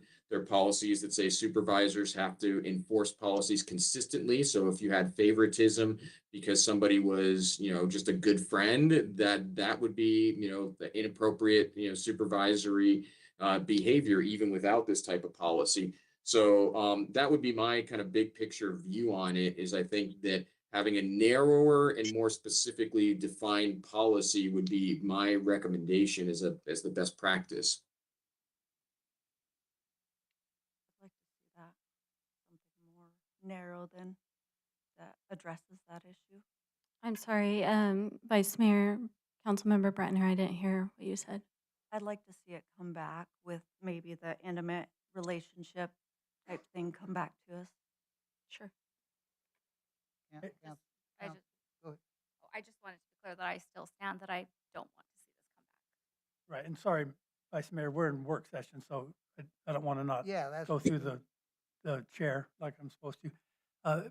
Based on the comment that pretty much all of this, as we asked, is covered in other policies, I don't need to see this brought back. But I realize we need a consensus on that. Councilwoman Bratner, do you think you could work with Steve and maybe come up with, gather your wording the way you would like it also with him, if that's permissible when it's going through the manager? I would be fine if they wrote it. I Vi- mean, we vi- definitely need something about the intimate relationship. Vice Mayor and Council, that is something if there's a consensus, I wouldn't mind working on. And I'll work with Steve, make sure we get a policy that's industry standard and okayed through him, as long as there's a consensus. You brought this forward. I just thought that I would throw it out there for you. If you want to talk with Steve also to come up with something. I'd be fine if they did it, but we do need to protect ourselves because that is an issue. It is an ongoing issue. Any more comments on any of this? Excuse me. In reading the attorney's comments, my original thought was, I agree with him, this is invasive and we need to stay away from it, but I'm not opposed to seeing what you bring back as long as it doesn't automatically happen before we see it. And I mean, if something can be put together and we look at it again, I'm okay with that. But as is, I think we've gone a little too far. So in work session, we can still give her direction. So something, we have two that don't want to see it ever again, apparently, or. I'm with Steve also. The way that it's written here, I don't agree with it, but if there's something else that's going to be written that we can all agree on, it might be better. That's the way I feel. And Councilwoman Bratner's right as well. I want to make sure that I put my 2 cents in here. That definitely needs to be staff that does that, not council person to lawyer to. I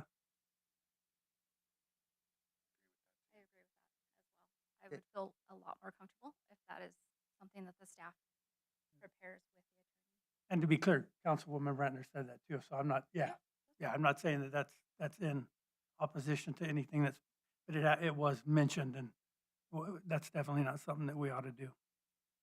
So the consensus is that, what I'm reading is, see if there's something out there.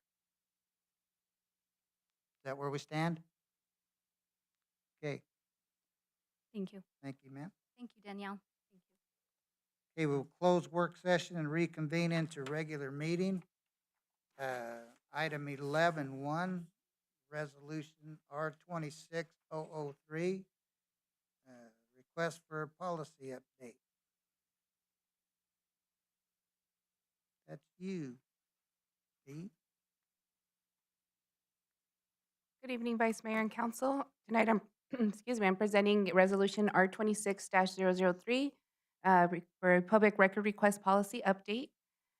This is for updating our current public record policy to address the use of personal devices and electronic communications for conducting city business and to ensure that we have compliance with the Arizona Public Records Law.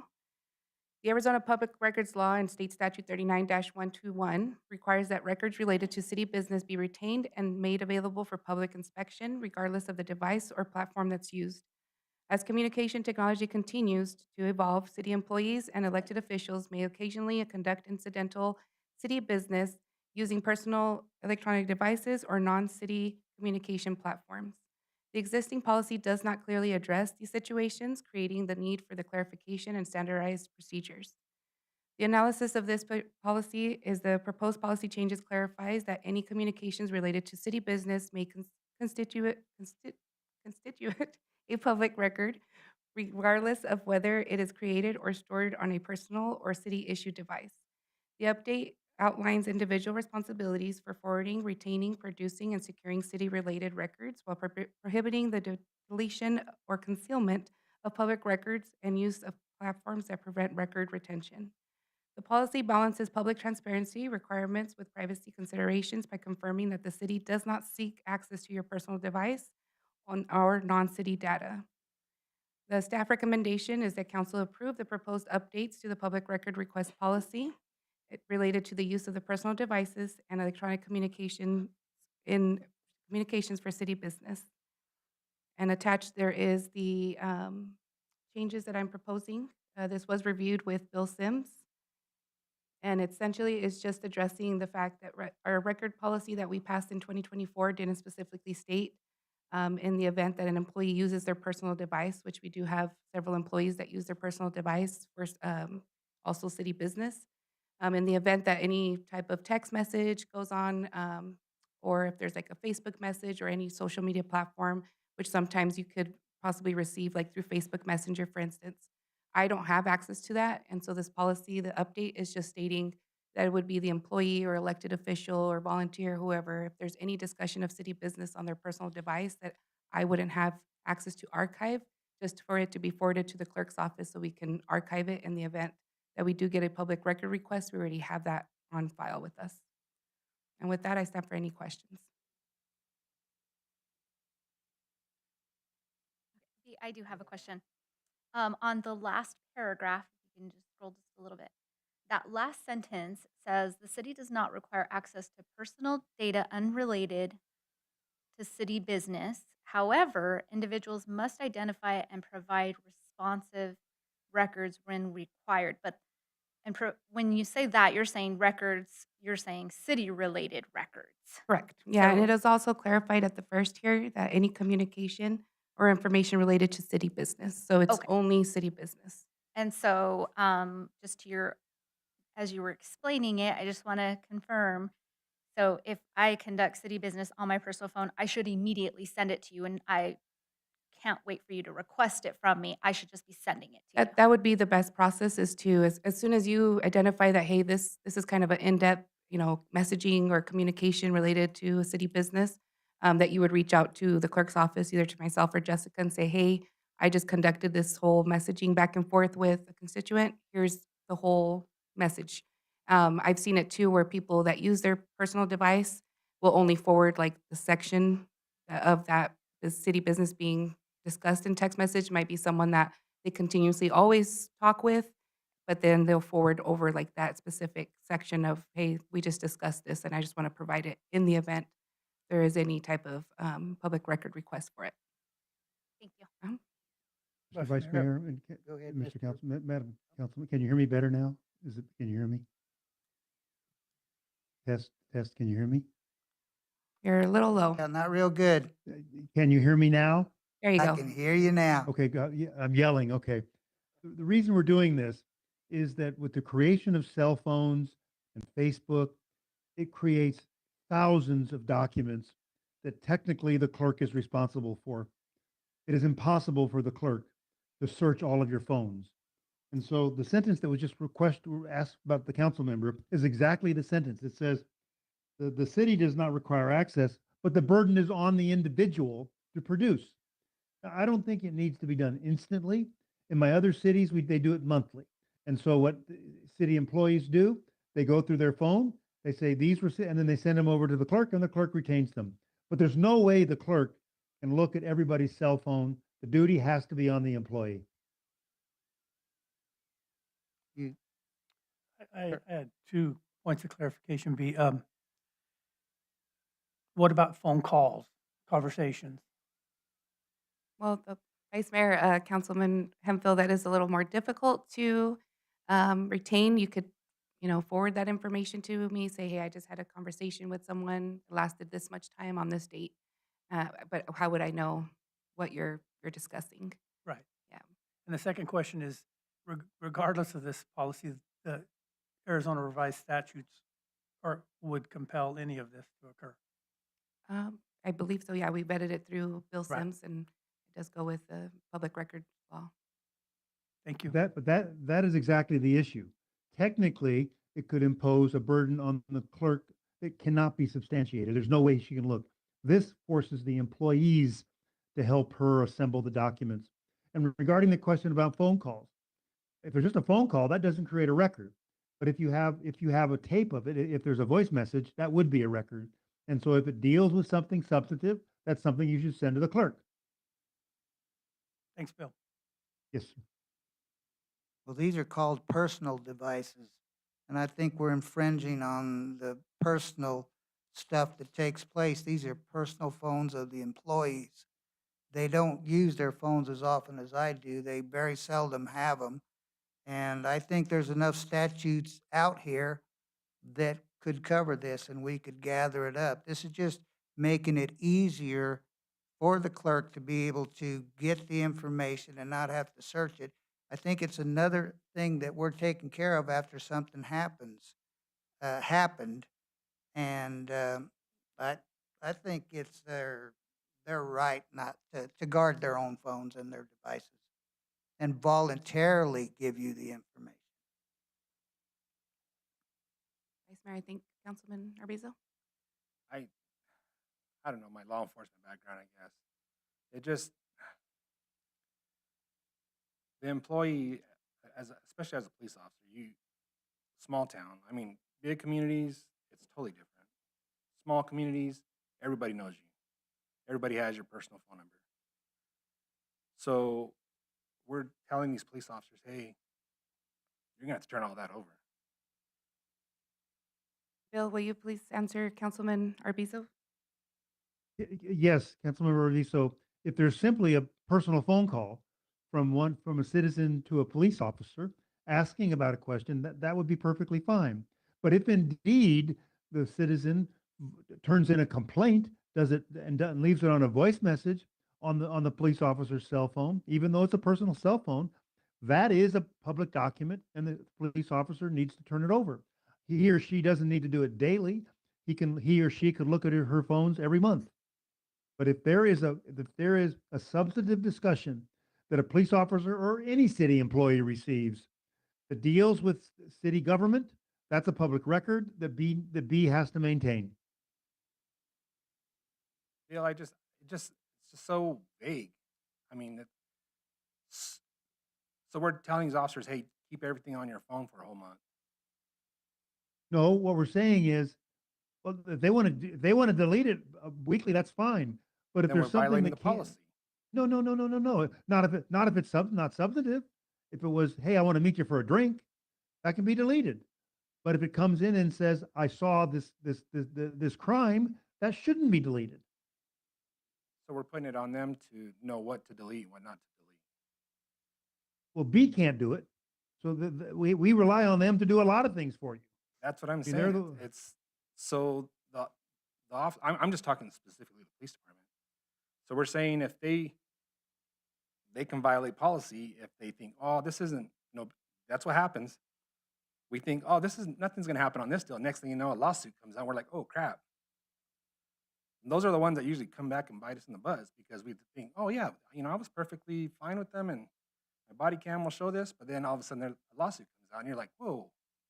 The ones you least expect are the ones that come back and bite you. And so I'm kind of concerned how this is written is some officers are going to get disciplined because they didn't want to save something on their phone.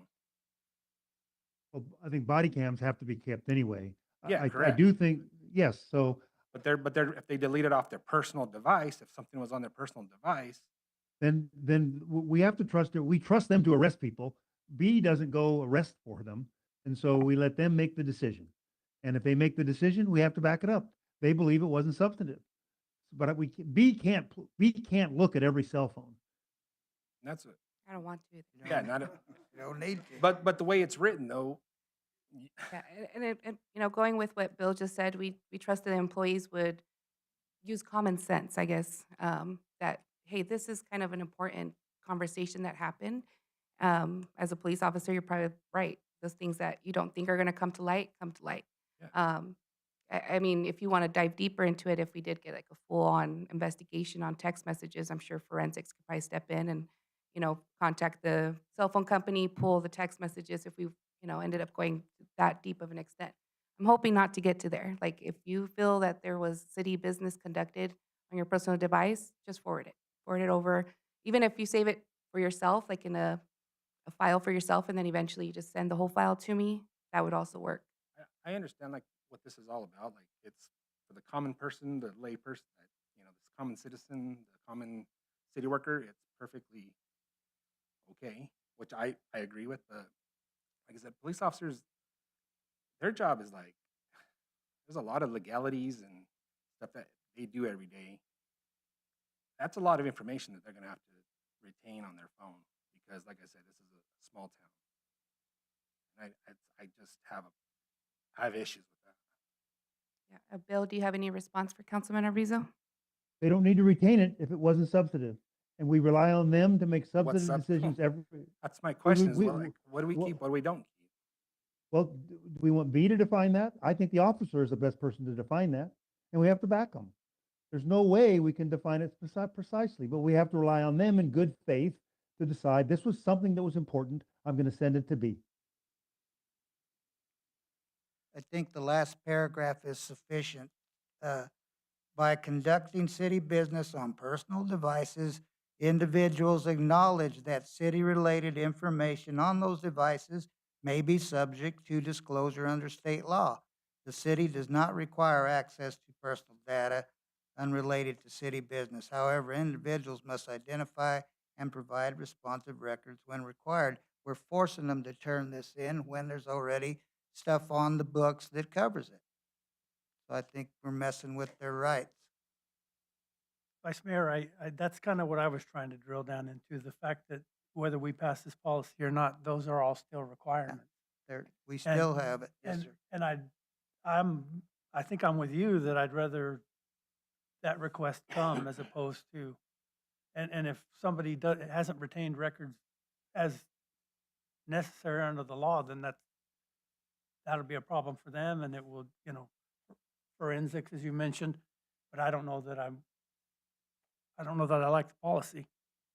But again, we'll still be subject to those statutes, I realize, but I see where you're coming from. But if you don't have this policy, then the police officers have to keep everything, because technically they could all be public documents. This defaults to the police officer to be reasonable, to try to decide what is an important document that should be retained. Without this policy, they have to keep everything.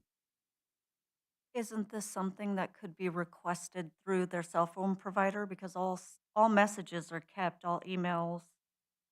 Couldn't we just do it that way? That way, if a specific text was needed, then it's on that person requesting that information to say, hey, I want this text with Officer Arbizo from February 4th of 2015. Wouldn't it be more on them than versus us? If the requester knows about normally the public records request is, I request public documents during this period of time. Without this policy, I think our police officers, all of our employees, would have to keep everything on their phone. This allows the employee to make a subjective judgment. I agree it's subjective, but he or she is in a much better position rather than B to know what should be retained as a public record. If we don't have this policy, then they have to keep everything. more memory on their phone. I personally would like to see it where there was no use of personal devices, but I when we understand discussed this in management meeting, a lot of, that, but like when you're a police officer, right, you're getting calls when you're off duty. You're like, hey, what's going on? I don't know. I'm not working. right. You know, but they're not calling your work phone. But that would And not so- be a public record. A voice communication would not be a public record. A text would be. No, that's just an example, but you know, you're going to get information. You're going to get screenshots of text messages and stuff like that. Like, of course, I'm hoping they put that in evidence.com, but you know what I'm saying? Like, what if it's like, oh, it's no big deal. It's just your brother, sister fighting, whatever, or it turns out to be a sexual assault. You know what I'm saying? Like stuff like that. It's very true. Yeah, like Councilman Hemphill said, it's also protected by the the state statute for public records. I mean, this is just kind of trying to make my job a little easier, but of course, if council's not in favor of it, then just vote it down and we move along. I bring this hopefully that it would get passed and kind of put it on the employee. I know some council members have like Facebook pages, that type of deal. We have a system that we archive like our social media, but some of those other social medias that you might create, either a councilman Facebook page or even just your personal one. I was hoping to pass this and to protect our employees, our elected officials, volunteers, everyone, to show, hey, this has already been submitted. A lot of times when we get that record request, I get a rebuttal. Hey, this is not enough. That this wasn't enough. There's more messages. So there we go again. Hey, pull this phone again. Show me more. I feel that if we had this and the employee was already submitting it to me, I'd be like, yes, they actually reported it to me that there was a conversation that was had.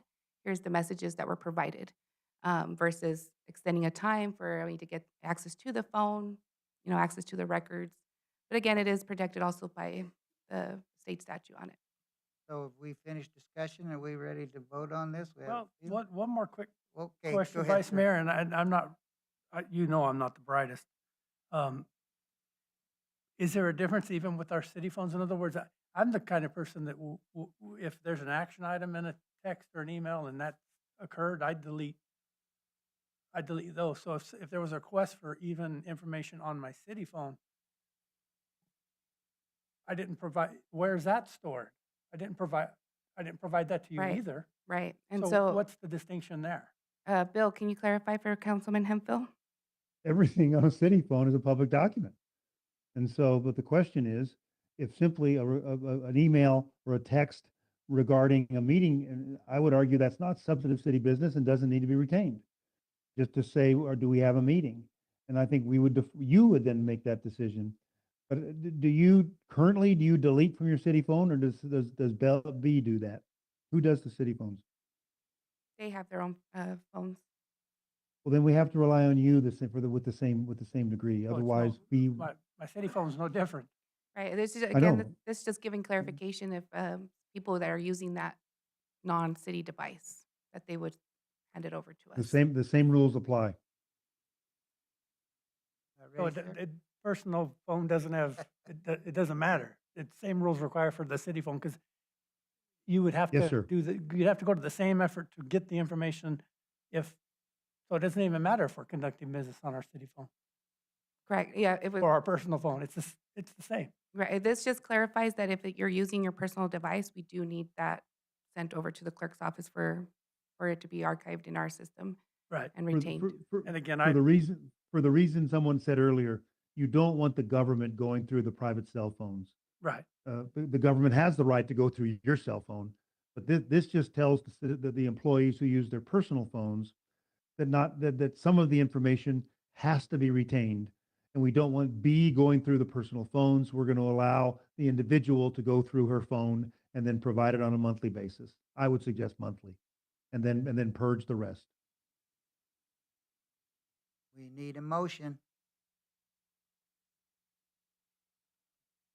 Mayor, or Vice Mayor, I move we approve Resolution R26003, the public request policy update.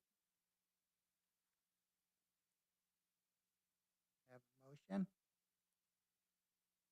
I have no second. If there's no second, then it does not pass. I'll second it just to see where it goes. We have, I wasn't fast enough. So we have a motion and a second. So, okay, we'll take a vote on it now then. All those in favor of resolution R 26003 signify by raising their right hand, saying aye. I don't approve.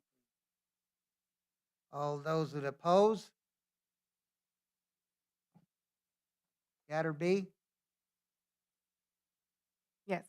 So you So don't this have to read it.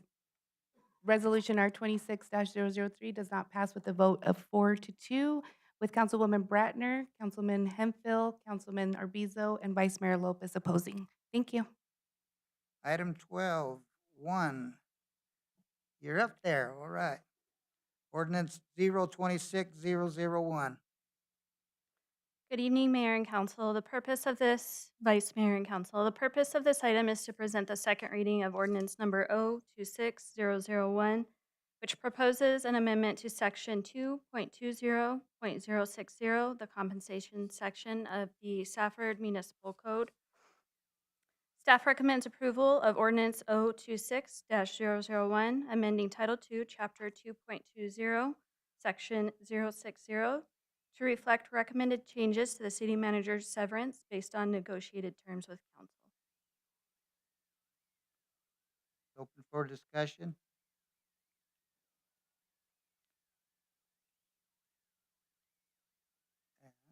I was opposed to this last time, and I'm still opposed to it.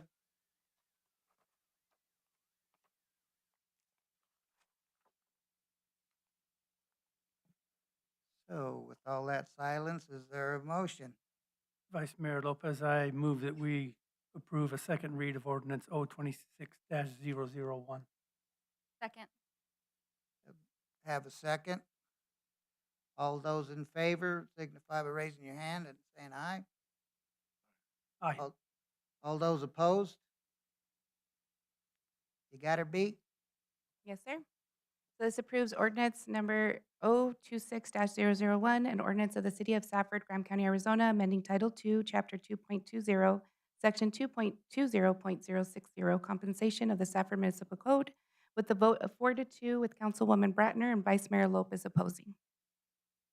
We move to item 2. You're still up there. And again later. Okay.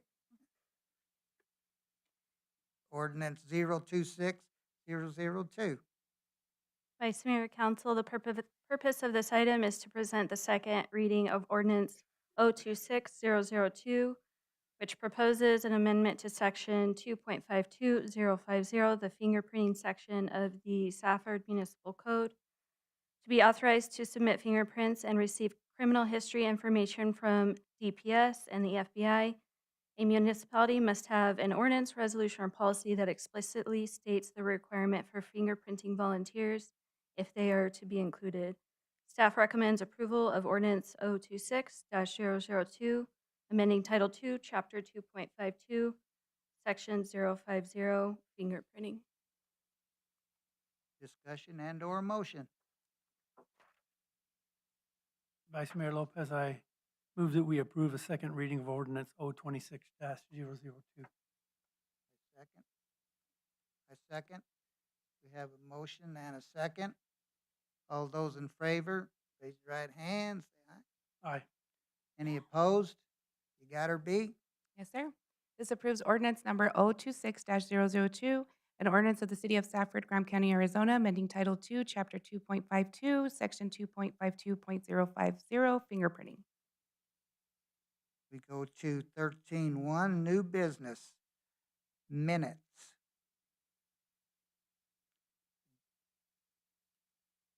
Y'all had any amendments to the minutes? Anybody have anything? Vice Mayor, I move that we approve the minutes for January 12th, 2026. Second. Have a motion and a second. All those in favor, raise your hand. Any opposed? Item passes. You got her, B? Yes, Item sir. 2, library exterior signage, Director Silva. Good evening, Vice Mayor and Council. So we are bringing this item back for discussion and direction regarding an update to exterior signage on the west and east sides of the library building. The background is mayor and city council approved 40,000 in the fiscal 26 budget to update the library signage at the June 5th, 25 council meeting, with a request to view design options prior to installation. At the December 8th, 2025 mayor and council tabled the item and requested staff to bring it back on January 26th of 26, which is this evening. And staff has worked with Double T Signs to provide layout options. The signage on the west side of the building facing 8th Avenue would be backlit, so it could be seen more visibly. There are two backlighting options in the packet. It's an illuminated wall cabinet, which is one piece, and then another that would light each letter individually. We would also add a smaller sign on the east side of the building, which is on 7th, which would not be backlit. Currently, there is a 2-month lead time for the project. I do want to make a note before council provides direction. If council decides they do not want to go forward with this project, there is another project staff would like to potentially go forward with, which would be a mural on the north wall, which would face, let's see, this is 8th Street. So it is a project we've had in the books for a long time. We've been speaking with vendors. Specifically, it's the Sedona Art Center that they work with artists. They would help us form the call to artists, which is the advertisement. They could help us concentrate it, so it would ideally be someone from the local area. They've given us a quote of $30 a square foot, which is the current quote for the 628 square feet, which is what's outside, facing the railroad tracks. The square footage would include scaffolding, supplies. The stucco outside is kind of rough to work on, so the artist might want to smooth it out before repainting it as well. There'd be about a 4 to 6 month timeline on that project, but it would fall within updating the exterior of the building to make it more visible, to make it more obvious that we are a library facility. With that, any direction council can provide.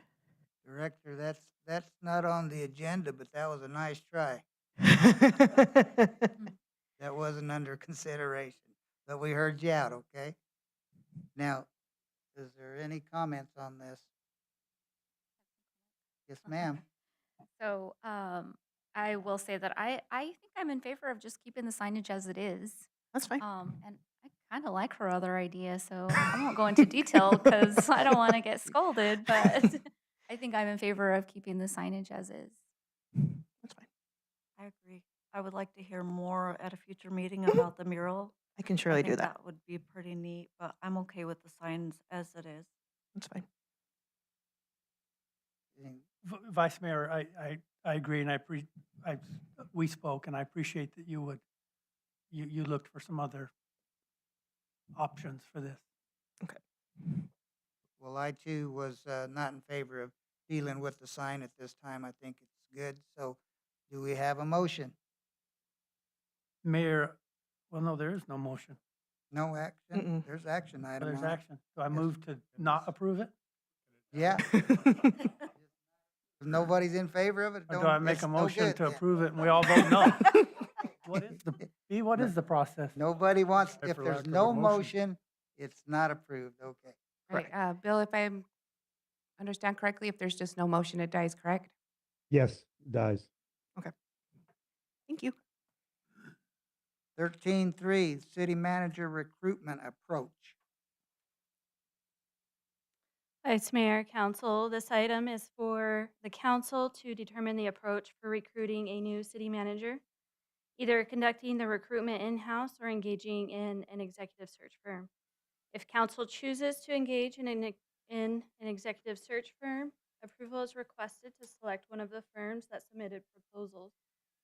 The city manager position is currently vacant, recognizing the importance of this role and the need for a comprehensive recruitment process.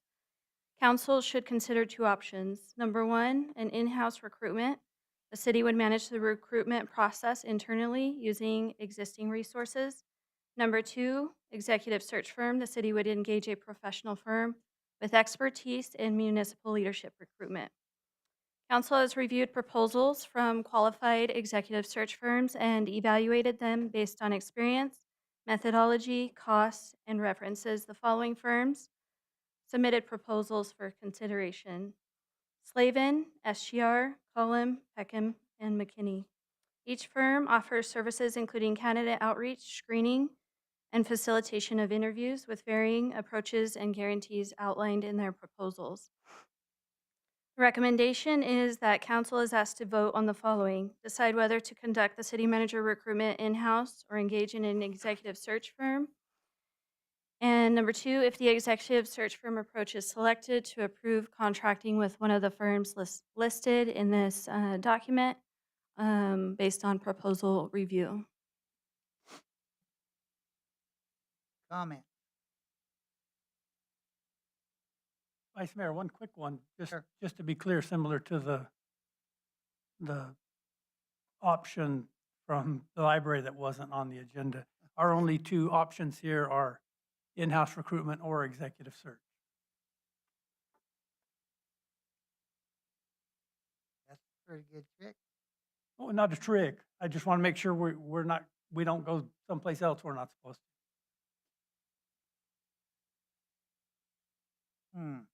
Puts me in a dilemma, doesn't it?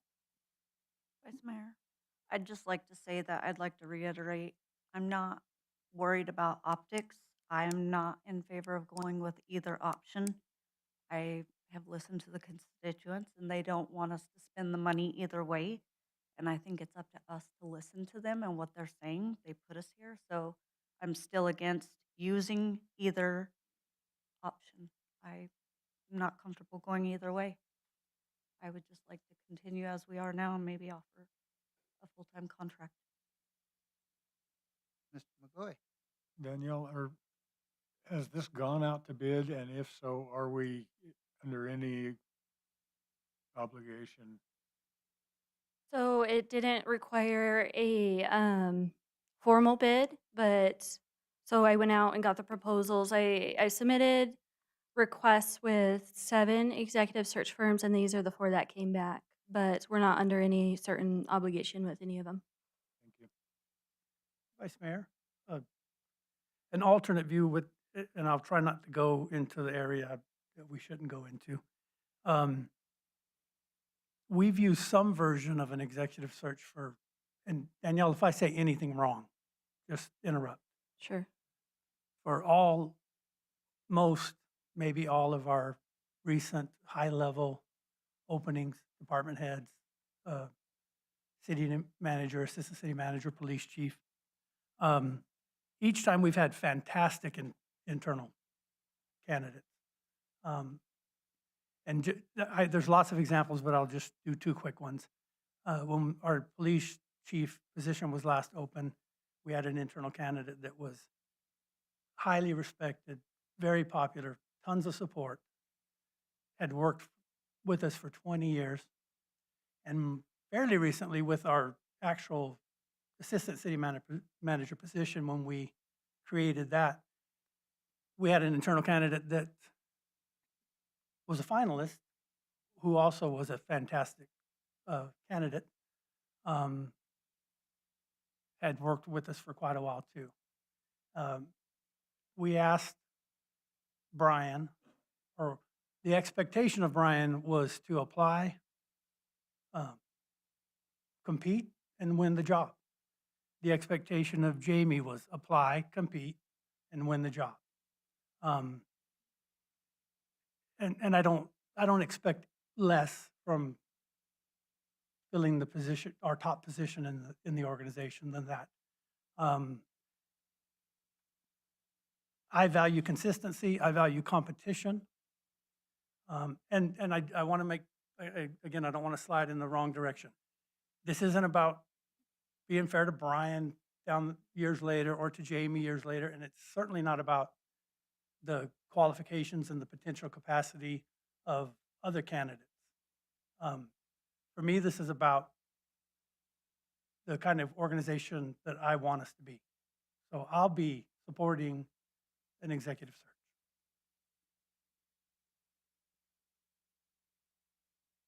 Go ahead, sir. So when we discussed this prior, I was on the same boat as Mr. Hemphill, but just going off when the agenda went up when the agenda went up, just the calls and speaking to the employees. I'm totally for, I don't understand this. So in-house recruitment, so, I mean, it's not like we're giving it to them. We're still doing it, or how is that? That is correct, Vice Mayor, Council. So in in-house recruitment, you still post the job, you still accept candidates, you still go through an interview process and a selection process. So it's not like we can just hand it to But no, it's not just an internal promotion. It's an actual recruitment process. It's just not using the executive search firm. Okay, so I'm in favor of that, but I'm in favor of, like, the reason why I'm in favor is because of the people that came up and spoke today too also. Like, that's our community. That's our member, the community that came in and said, hey, this is how we feel and this is how our constituents feel. So I'm trying to be a voice for them to say, hey, we hear you. And I totally agree. I mean, I think we have a well-qualified person here. And I don't want to spend whatever the firms are going to be charging us to use them for, and how long is that process going to be if we do the executive one? I believe it was 15 to 20 weeks. The executive recruitment guide, I thought, described the executive search firm process shorter than an in-house recruitment, just because I believe that they have easier access and less formalities when communicating with the council. But it is several weeks, few months. Mr. McGoy, Danielle, does the in-house process include the help of League of Cities and Towns, or is it literally just inside our doors? Vice Mayor, Council, it's just internal with the Human Resources Department running the recruitment. So that using the League of Cities and Towns was not a third option or is not an option? Vice Mayor, Council, not that I'm aware of. Other than actually posting the job on their website, which we do with all of our positions. That's why I'm at. That's what I thought we were. Yeah, the job, thought if that's where we were we headed. if we post it even with an executive search firm or internally, it gets posted with the league. So the fees aren't just what we would pay the executive search firm. We're still going to have more fees on top of that, are we not? For their travel, their staying in hotels, that type of thing. So that's going to add on top of it, correct? Vice Mayor, Council, there was one firm, and I'd have to go back and look at the proposals that did have a fixed cost. But typically, I think all the other three, you would pay for travel costs for interviews and that kind of thing. But that would be for each candidate, correct? We're going to pay all of their expenses to come for the interviews? That is correct, unless council decided to use virtual interviews, a virtual interview process. do you have something on? Yeah, I just want to say that I agree with Member Hemphill. I think going through the process, there's some advantage to going through the process, and so I am in favor of using an external recruiting firm.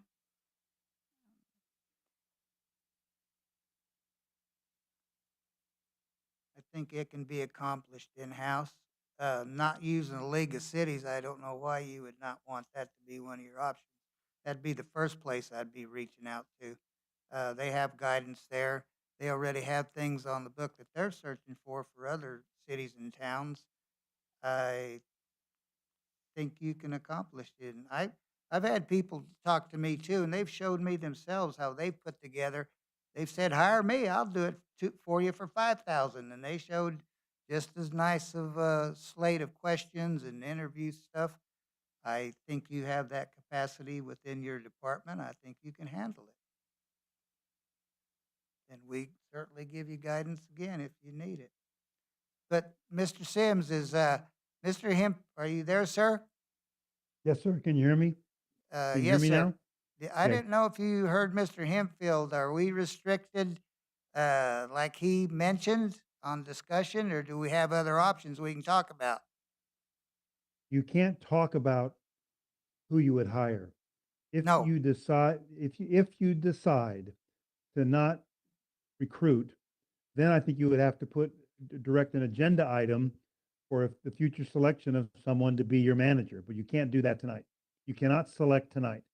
Tonight, you can either decide to recruit with two subsets, external, internal, or as the vice mayor points out, internal augmented with the league. So you either go that route, either external or internal, or reject this and ask the clerk, because the interim manager is a candidate, to put an agenda item for the selection of a manager. And then if selection of a manager, and I don't know, I'm not sure we can name that person tonight because you haven't done an evaluation. And so if you turn this down, you would ask the clerk to put on the agenda item the selection of a permanent manager, a process for selecting the permanent manager without recruiting, Mr. Sims? which means you would probably be selecting in-house. Yes. Do we have a process where we could open this up in-house first so that we give current employees the opportunity to apply before external? Yes. But if you're going to do that, I like the idea that the vice mayor suggested is you put it on, we want to hire a manager and we want to put it on the league. I think you should only look internal to the state of Arizona. So you get someone knowledgeable with Arizona law and ask for candidates to send in their bios to the HR director within 3 weeks.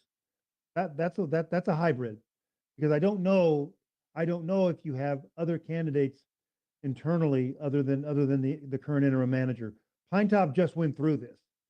Their interim manager, they did an internal recruiting, and they recruited from outside from somebody from Snowflake, as I recall. So you could do it solely internal, but I'm not sure the universe of candidates is large. I am sure that if you look to all cities and towns in the state of Arizona, there might be some candidates. And all you'd have to do is put it on the league website and say, send us a resume within 3 weeks. But that's your call. But right now, you're only deciding recruiting or not recruiting. That's all you're doing.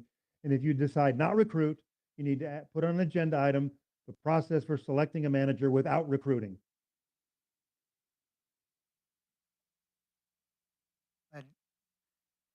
I only have those two selections. I want to stay in-house. Bring this back to where I want to gain some time for this community to heal a little bit before we make a big decision on it. And I think we have the potential to hold fast.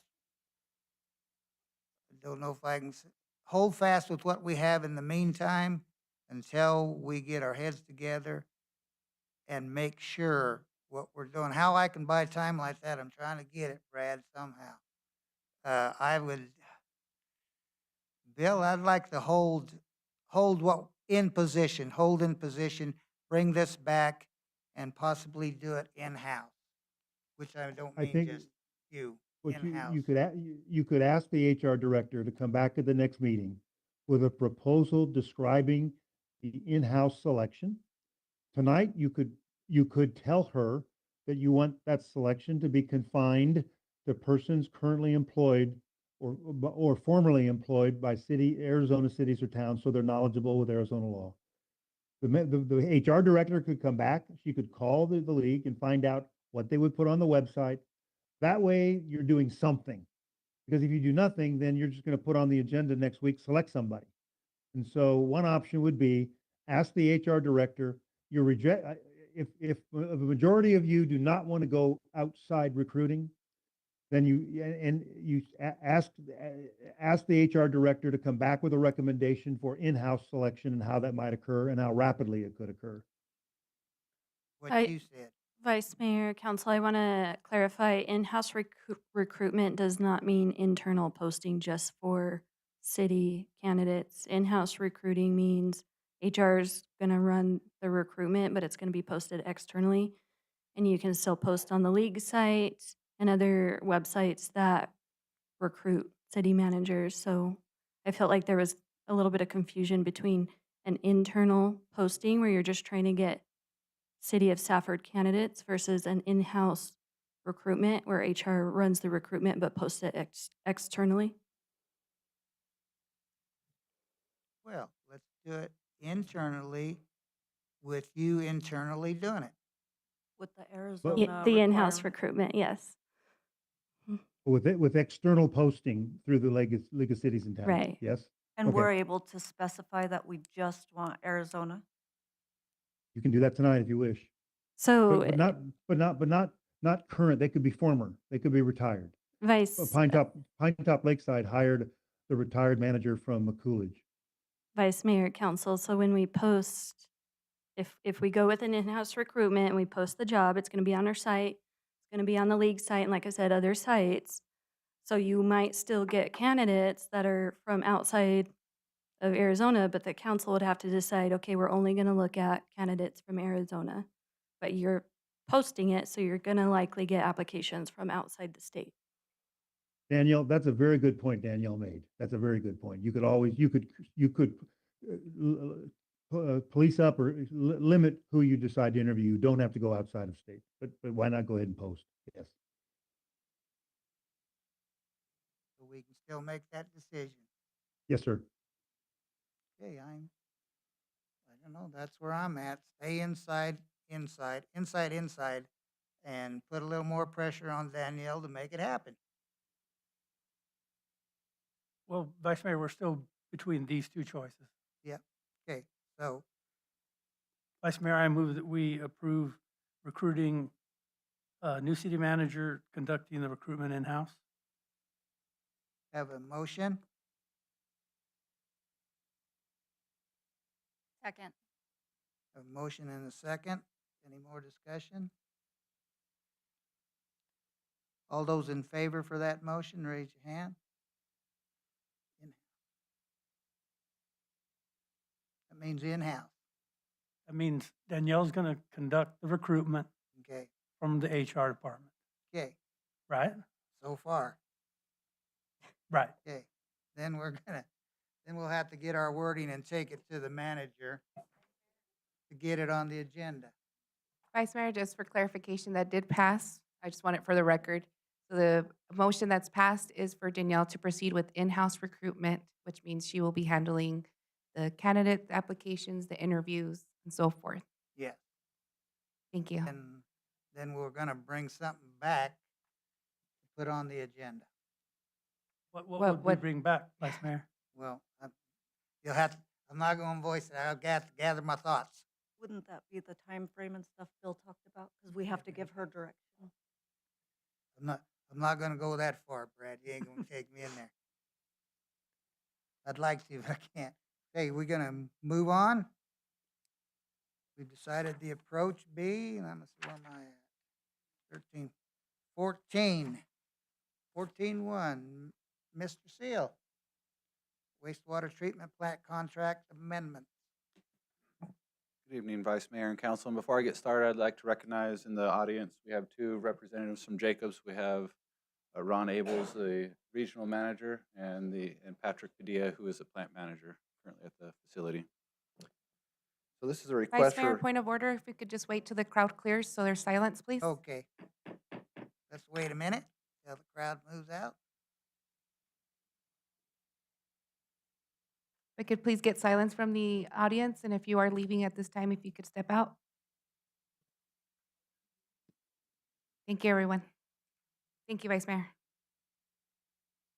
this is a request for Mayor and Council to approve the 5-year renewal of the contract between the City of Safford and Jacobs for operation and maintenance services provided at the wastewater treatment plant. In 2021, the City of Safford entered into a 5-year contract with Jacobs for the operation and maintenance needs at the wastewater treatment plant.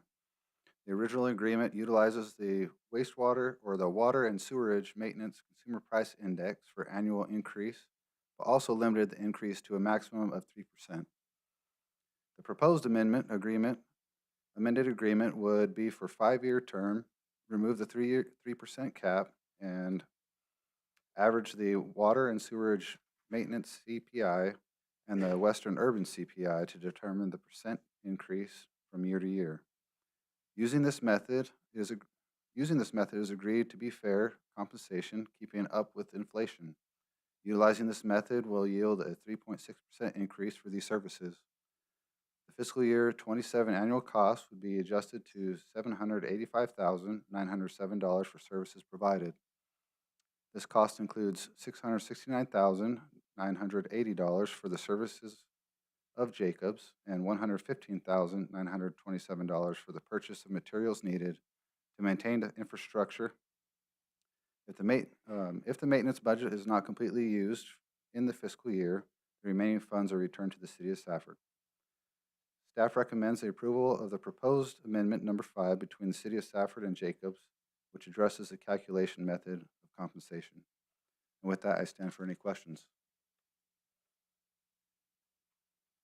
Yes, ma'am.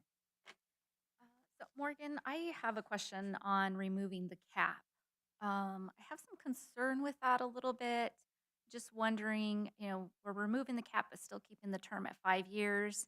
Is there any benefit to, can we still negotiate maybe, lesser years for that contract? Just concerned that CPI, now that there's no cap, where could it really increase significantly from one year to the next? Vice Mayor, Council Member Flores, excellent question. So what we did was we looked at the current CPI that we were using, which was the water and sewerage CPI index, or the index.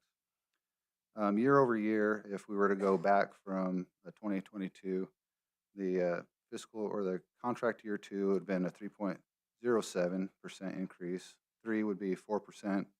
The fourth year would be 4.82%, and the fifth year would have been 5.32%. The water and sewerage index used a national-wide index to set the rate. So what we wanted to do was kind of compensate for that and go into the western urban, which then impacts our area. And so that's why we're averaging them out. If we were to use that average, it's kind of a wash between what the CPI does, the water and sewerage. But if I were to give you an example of what the percent change would be, it would have been 5.32, 5.9, 4.4, 3.4. So now it's decreasing instead of increasing. So we don't feel that using those two would go over possibly 6%. I don't see it getting very high. This isn't a final document. If you don't want it to be, we can always go back and adjust it if it's recommended by council that you'd like to see something else. But this is what we feel is fair for the compensation of that contract and services provided to allow that flexibility. Thank you, Morgan. Yes, ma'am. Morgan, on the maintenance budget, is that something that's already pre-planned with you? You've already decided what needs to be maintenance, or is that just kind of you're opening it up to them and saying, okay, you've got this amount to budget, fix what you need, and then give us the rest back? Is there a plan in that already? Vice Mayor and Councilmember Brantner. So the maintenance is for them to utilize to purchase what they need to keep that plant running. And we work closely. We have weekly meetings, and he'll come and tell me, hey, this is what's happening at the plant. This is what we would like to purchase. They'll show me the price, and I'll give them an okay. As far as a planned maintenance, we do have that CIP project that's about $150,000 per year. Those are for emergency expenses that exceed, that might go into that maintenance cap and blow that maintenance cap for them. So we'll take care of those emergency items and purchase those pieces of equipment. So everything goes through me. I approve the higher expenses and say, yep, go purchase that with the maintenance. They do an excellent job communicating. Any more questions? I just kind of a hypothetical. Hopefully on the horizon and before 5 years this contract's up, if we get the adjoining communities to come in and we increase the volume, what happens then? If we get Pima and Thatcher to So theirs here. yeah, so Vice Mayor, Council, currently right now we are at capacity of, or we're designed to 2 million gallons per day. What we're running is about 800,000 gallons per day. If we were to bring those other communities in, we would just be probably about 55%, 60% of the capacity. So we definitely have enough room to grow and bring them in based on the volumes that I've seen that they are bringing in every day to their facilities. So I wouldn't have any concern with having that come in if that answers your question. Yeah. and that It's would not going to take- cause any type of infrastructure improvements or expansion of the facility. So increasing the capacity isn't gonna increase our price. The cap, whatever she was talking about, would still. No, function. so, yeah, what's that's based off is that CPI, those two CPIs, and we average those. Yeah, you see, I got hope within the next 5 years that we get that over here. That would be excellent. So, and that's another point to what Jacobs has done for us is, before Jacobs, I was involved in the contract with the previous vendor for about 4 years. And it was known that twice a year, we would have upsets to the plant and we'd have to discharge to the river because of quality of that water, effluent water. At the time, it wasn't that big of a deal because we had excess. We were sending to the golf course. We had enough. But now that we have the fairgrounds and the golf course needing effluent, it's critical that we keep that effluent in use. So for every year, we had 2 events where we had to discharge to the river. With Jacobs, we've had 2 events in 5 years that we've had to discharge to the river. The previous contractor let the plant operate. Jacobs operates the plant, and that's a huge difference where they take care of that infrastructure and they produce quality water. We have any more discussion? If not, we'll entertain a motion. Vice Mayor, I move that we approve the wastewater treatment plant contract amendment. Second.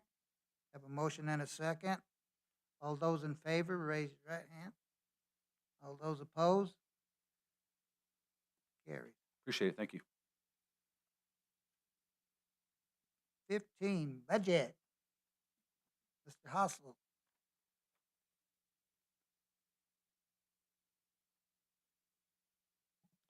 Good evening, Vice Mayor and Council. Tonight, we begin our first budget meeting for fiscal year 27. This is to seek input from the City Council regarding the fiscal year 27 budget revenue projections. Arizona revised statutes requires the city prepare and adopt a balanced budget annually for each fund on or before the third Monday in July. City staff has been developing the 26-27 budget since late August to ensure the city meets all elements of ARS City Code internal policies and generally acceptable budget practices. Staff leveraged multiple sources in estimating revenues for this fiscal year, including the Arizona Department of Revenue and the city's Stafford building permit, licensing, customer account data, and audited financial statements. We'll look at first table 1 in the CCF.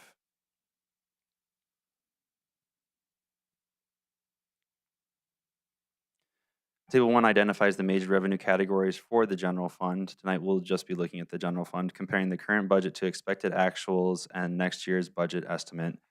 The revenue projections do not include the impacts of any proposed legislation from this year's session. Staff will continue to monitor the legislative session and make necessary changes should any revenue impacting bills become law. With the recent rate study, impacts from the franchise fees, utilities in lieu contributions, and general fund appropriation transfers in are based only on a few months of data. General fund revenues are flattening or slightly decreasing from projections in this current year. The city sales tax actuals are less than the prior year to date actuals. Most other revenue sources are on trend or above trend. Investment revenue continues to grow as a result of more involvement by the finance department. Our current year projections are at budgeted figures. So if you look at table 1, you can see the city sales tax is actually at or a little bit below. I'm projecting for this for the current fiscal year. In prior years, we saw a growth of around 6%. What I'm projecting for the next fiscal year is much less, at a growth of 2%. So we are seeing a large flattening in the city sales tax currently. Property tax remains strong and remains at what we currently believe. As we get more development online, that number might increase, and as more houses become in Safford, that number also will increase, as house values do increase. We should see an increase. If they do decrease, that number will decrease though. State share sales tax is also seeing a decline. Income tax remains strong, if not level. State shared vehicle license tax, that remains the same year over year. The fire district I have at a even because that is based off of the current budget for the fire. And as we have not gone over the current fire department's budget, I anticipate that it's going to remain flat without a large increase. Franchise fees, as I said before, I don't have good data yet based on the utilities, and so all I can go off of is what I projected for the rate increases, or the budget increases and the revenue coming in from those. As you can see in the all other categories, that does include the golf course revenue, that includes our investment revenue, and those are the large portions of that 3.3 million, and then the projection of the 3.6 million. So all revenue sources in the general fund total around 21.3 million for my projection. We budgeted around 21.3 as well, so we're on trend. Fortunately, we are making up ground in the investment, and then also a little bit of the golf course is above what we had projected. So that is bringing in more revenue for the shortfalls in our city sales tax and then the other state shareds. With that being said, the ongoing revenue is on budget, but I do anticipate that we are seeing a somewhat flattening of the revenue coming into the city, whereas in other years we saw increases year over year at a 6% rate. I do have a presentation as well, because people like visuals, like myself. So this is to provide an overview of the general fund's revenue, including historical trends, current position, and projected changes. These are very similar to last year's charts. Kind of like to keep things similar so that council who has been here before will be able to see kind of the same charts as in prior years. So what we are seeing is a flat to slight decrease year over year. We are at or slightly below current year budget for our overall revenue in the general fund.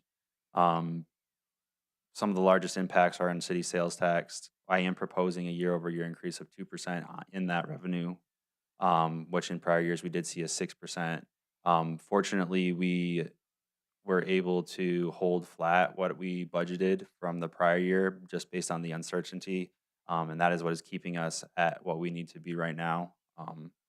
So kudos to council last year for approving a budget that was with that revenue. Other things is that we are seeing a large investment income. I did mention that, which we haven't seen in prior years. Vice Mayor, I hate to interrupt, but kudos to staff for bringing us those numbers. Thank you. So here we do see these are our large categories for general fund revenue sources. Our local taxes are the city sales tax, our state shared income taxes, sales tax, franchise fees, VLT, and then property tax I put on there. Although it is not one of the largest, I know that that is one that is important that people see. As you can see, they're relatively flat based on budget projected and then what I'm estimating for the upcoming year, which was similar to what we passed in our budget this year. This is what I am projecting or what I am budgeting for based off of council's direction for this upcoming year. With council direction on tonight, this is what I will take going forward and what I will, what departments will budget off of. Obviously, we have to have a balanced budget. State statute requires that. So this general fund revenue is what we will be tying all general fund expenditures towards. So if we go forward tonight with this projection of a $20.7 million anticipated revenue in the general fund, that is what I will tie the expenditures to and balance to going forward. So with that, I will answer any questions that council has. Yes, ma'am. Can you please flip back to the table one? And this question is so that people watching can see too.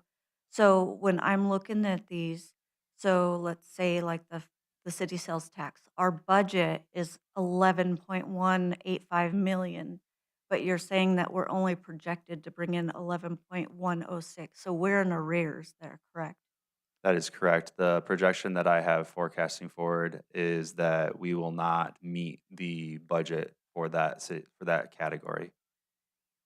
And that is based off of 6 months of actuals, July through December actuals in sales tax and what projection model I put it through and the prior year trends and what we typically collect in the upcoming months lead me to believe that we will come in at that number.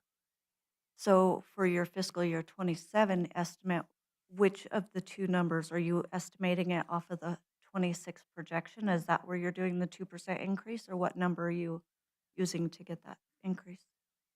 My estimates are off of actuals. I don't go off of budgets. So it'll be off of what we actually get and what we project. That budget number was a number set in time back last year or a couple years now from what we project. So when I estimate the 27, that 11.3, that's based off of current year projection. It's off of past year actuals. It's off of many, many years of actuals and what the trend is looking like going forward.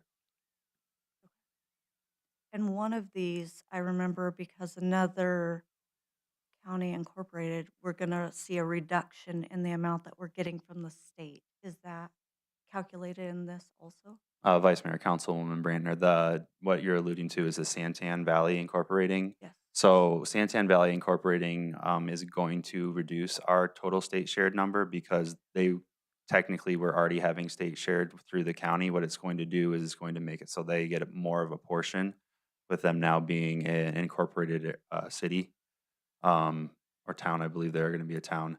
Either way, we will see a reduction overall in our state shared numbers. Do you know what that estimate is? Because when we were at our meeting, I believe Pima was told their number of how much less they were going to get. The league did just produce those numbers. I don't have them currently in that, and I don't know them off the top of my head. The leagues of cities and towns is very much they put out those numbers for us, and I follow them pretty closely because they're pretty spot on. Because they have people that work with the Department of Revenue to see exactly what those numbers are going to be. The numbers that I have in there are based off of kind of my projection on what that looks like and what they gave us prior to the most recent numbers they released. So that I would say that those numbers, the state shared, the sales tax and the income tax and the vehicle license tax, those are pretty accurate. If there's going to be an increase in those, it's going to probably be eaten up by what Santan Valley will take overall.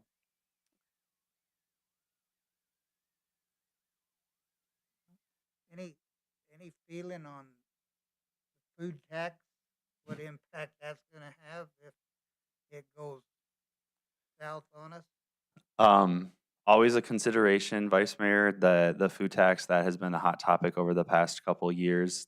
We are seeing some legislation that is being produced for preemption on that would, it looks like they would try to take food tax off of SNAP items or WIC items. That is a large portion of the items that are sold at grocery stores and that we do have food tax on. Don't know what that number would look like. I know that the league is also following that very closely. That is something that we talk and we meet about on every Monday. In our meeting today, they did discuss that. So we'll have to stay tuned with that. I think that if we do see a reduction in food tax, that number is definitely going to be much lower. So a good thing to keep, a good thing to keep in know, and we are paying close attention to it. So the SNAP and the WIC aren't part of any grandfathering. I think it's early on in the legislation. I haven't read through the bill yet, so I don't know much the particulars. I don't know if we get grandfathered in or if it doesn't. I don't think it ties to what was passed last year with the bill. I think it's more of a House committee resolution. So as much attention as you, Mr. Bingham, Mr. Bejarano putting it on there, you guys aren't sure, gives me the creeps even more. Vice Mayor, if I may, I've tried to track that the last several weeks. As you know, I think we're in the third week of the legislative session. This did come back up at the Capitol that food tax is back again being reviewed, and it is SNAP benefits or SNAP products or food items particularly. But there's been no action that I've seen. Unfortunately, I didn't attend the meeting today. I was tied up, but there was a meeting on Friday, and there was no further guidance given as of yet. So it will be something that we continue to monitor, just like we did last week. I reached out to both Pima and Thatcher just to make them aware this is back on the agenda at the Capitol. So we'll track it and update as more information comes along. So because they're federal programs, we may not have any say in it. Well, Vice Mayor and Council, I can tell you this, difficult to answer because it's still early on, but I will share, there is a email string going from almost every town or city in the state that is opposed as of this point. Not speaking for the council at this point, but when we are asked our opinion, I certainly will work with mayor and council so we can do so. If you all remember last year, we hand-delivered a joint signed letter from the city of Safford, town of Thatcher, town of Pima, to that council up there with our opposition as well. Can't ask more of you gentlemen than to keep us abreast of it. I'm sure the county was watching it as much as we are too, so thank you, sir. I have more of a comment than a question. I like that the numbers are very conservative, the budget numbers, so that's really great. And I do want to maybe just ask, do we have a set calendar yet for how the budget will roll out this year? Vice Mayor, Councilmember Flores, yes. That budget, that calendar has been set. It was set all the way back in September. Typically, that's when I review the calendar with the city manager and management in August and get submission deadlines in for that. That is something that I have yet to review with the interim city manager, but there are rough dates and council meetings for when we will have presentations on stuff. Okay, I would just like to see that sooner than later. Typically, that's not something that I had presented to council. If that's something they'd like to see going forward, the budget calendar, there had been talks with the previous city manager to have meetings on off Mondays because some of the budget items get kind of lengthy. I don't know if that was something that's been discussed going forward, if that's something that we want to continue to do, is to have off Monday budget meetings so that they don't get as long, because I know that sometimes they do run rather lengthy.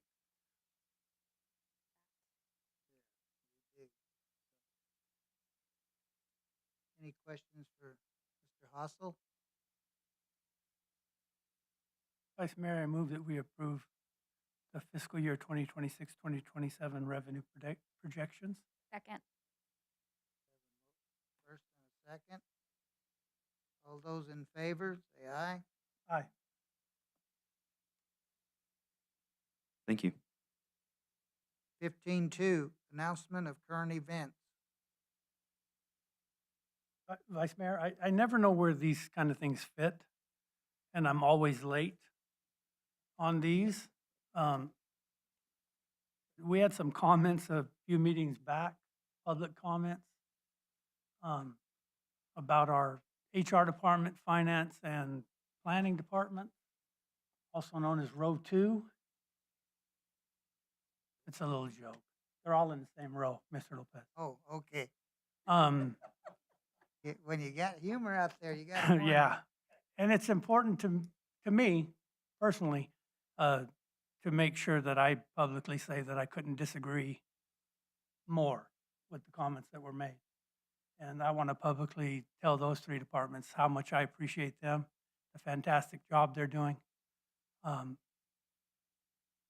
wish the crowd were bigger to hear that, but feel free to spread the word. Those 3 departments are killing it, despite recent statements to the contrary. That's my current event. Okay, sir. It fit in there real good.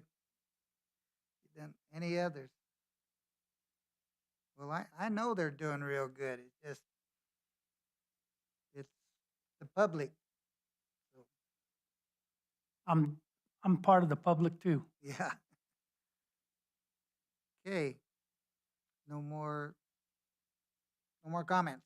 Well, then we will, I think you've always made a motion to go into executive session. haven't Yes, you? sir. I move that we close the regular meeting and convene into an executive session after a 5-minute break. A second. Should we vote? Favor? Okay, 5-minute break.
Mr.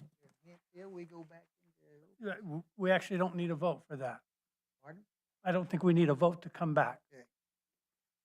You sit over there and keep that guy straight, so you gotta keep me straight.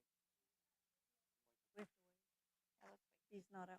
He's not out here. She's getting Bill on the phone.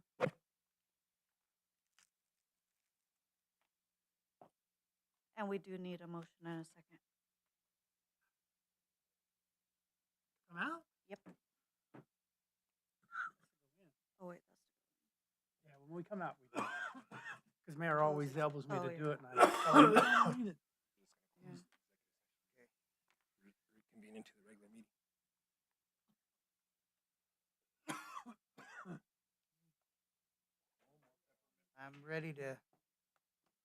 I'm ready to close this, correct?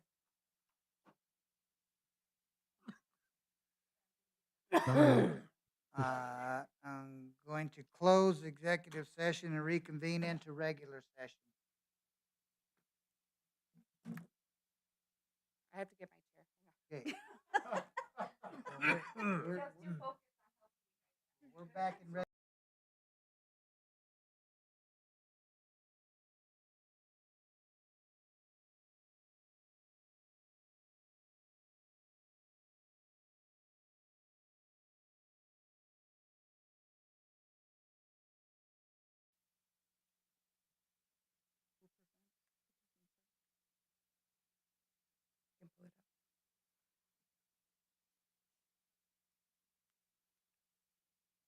Thank you, Vice Mayor. This is a request from Mayor and City Council in consideration and approval of Resolution R26-005, authorizing interim contract benefits and documenting the employment status of the interim city manager. The employment of the prior city manager terminated effective December 8th of 2025. On the same date, the Mayor and City Council appointed Eric Bejarano, then serving as Assistant City Manager, to assume the duties of the interim city manager. Since that appointment, Mr. Bejarano has continued to perform the responsibilities of both interim city manager and assistant city manager. The proposed resolution formalizes his status as a city officer during the interim period and provides for adjusted compensation to reflect the additional responsibilities, with the specific salary amount to be determined by mayor and council. Bill, can you go ahead and speak to the amount that's being proposed for the resolution? The amount, I'm not, they came up, we just had a session, I think they came up with an amount of 168,000. Is that correct, council? I think that's the number, correct? Yes. And that's what they're proposing to fill in the blank, and everything else stays the same.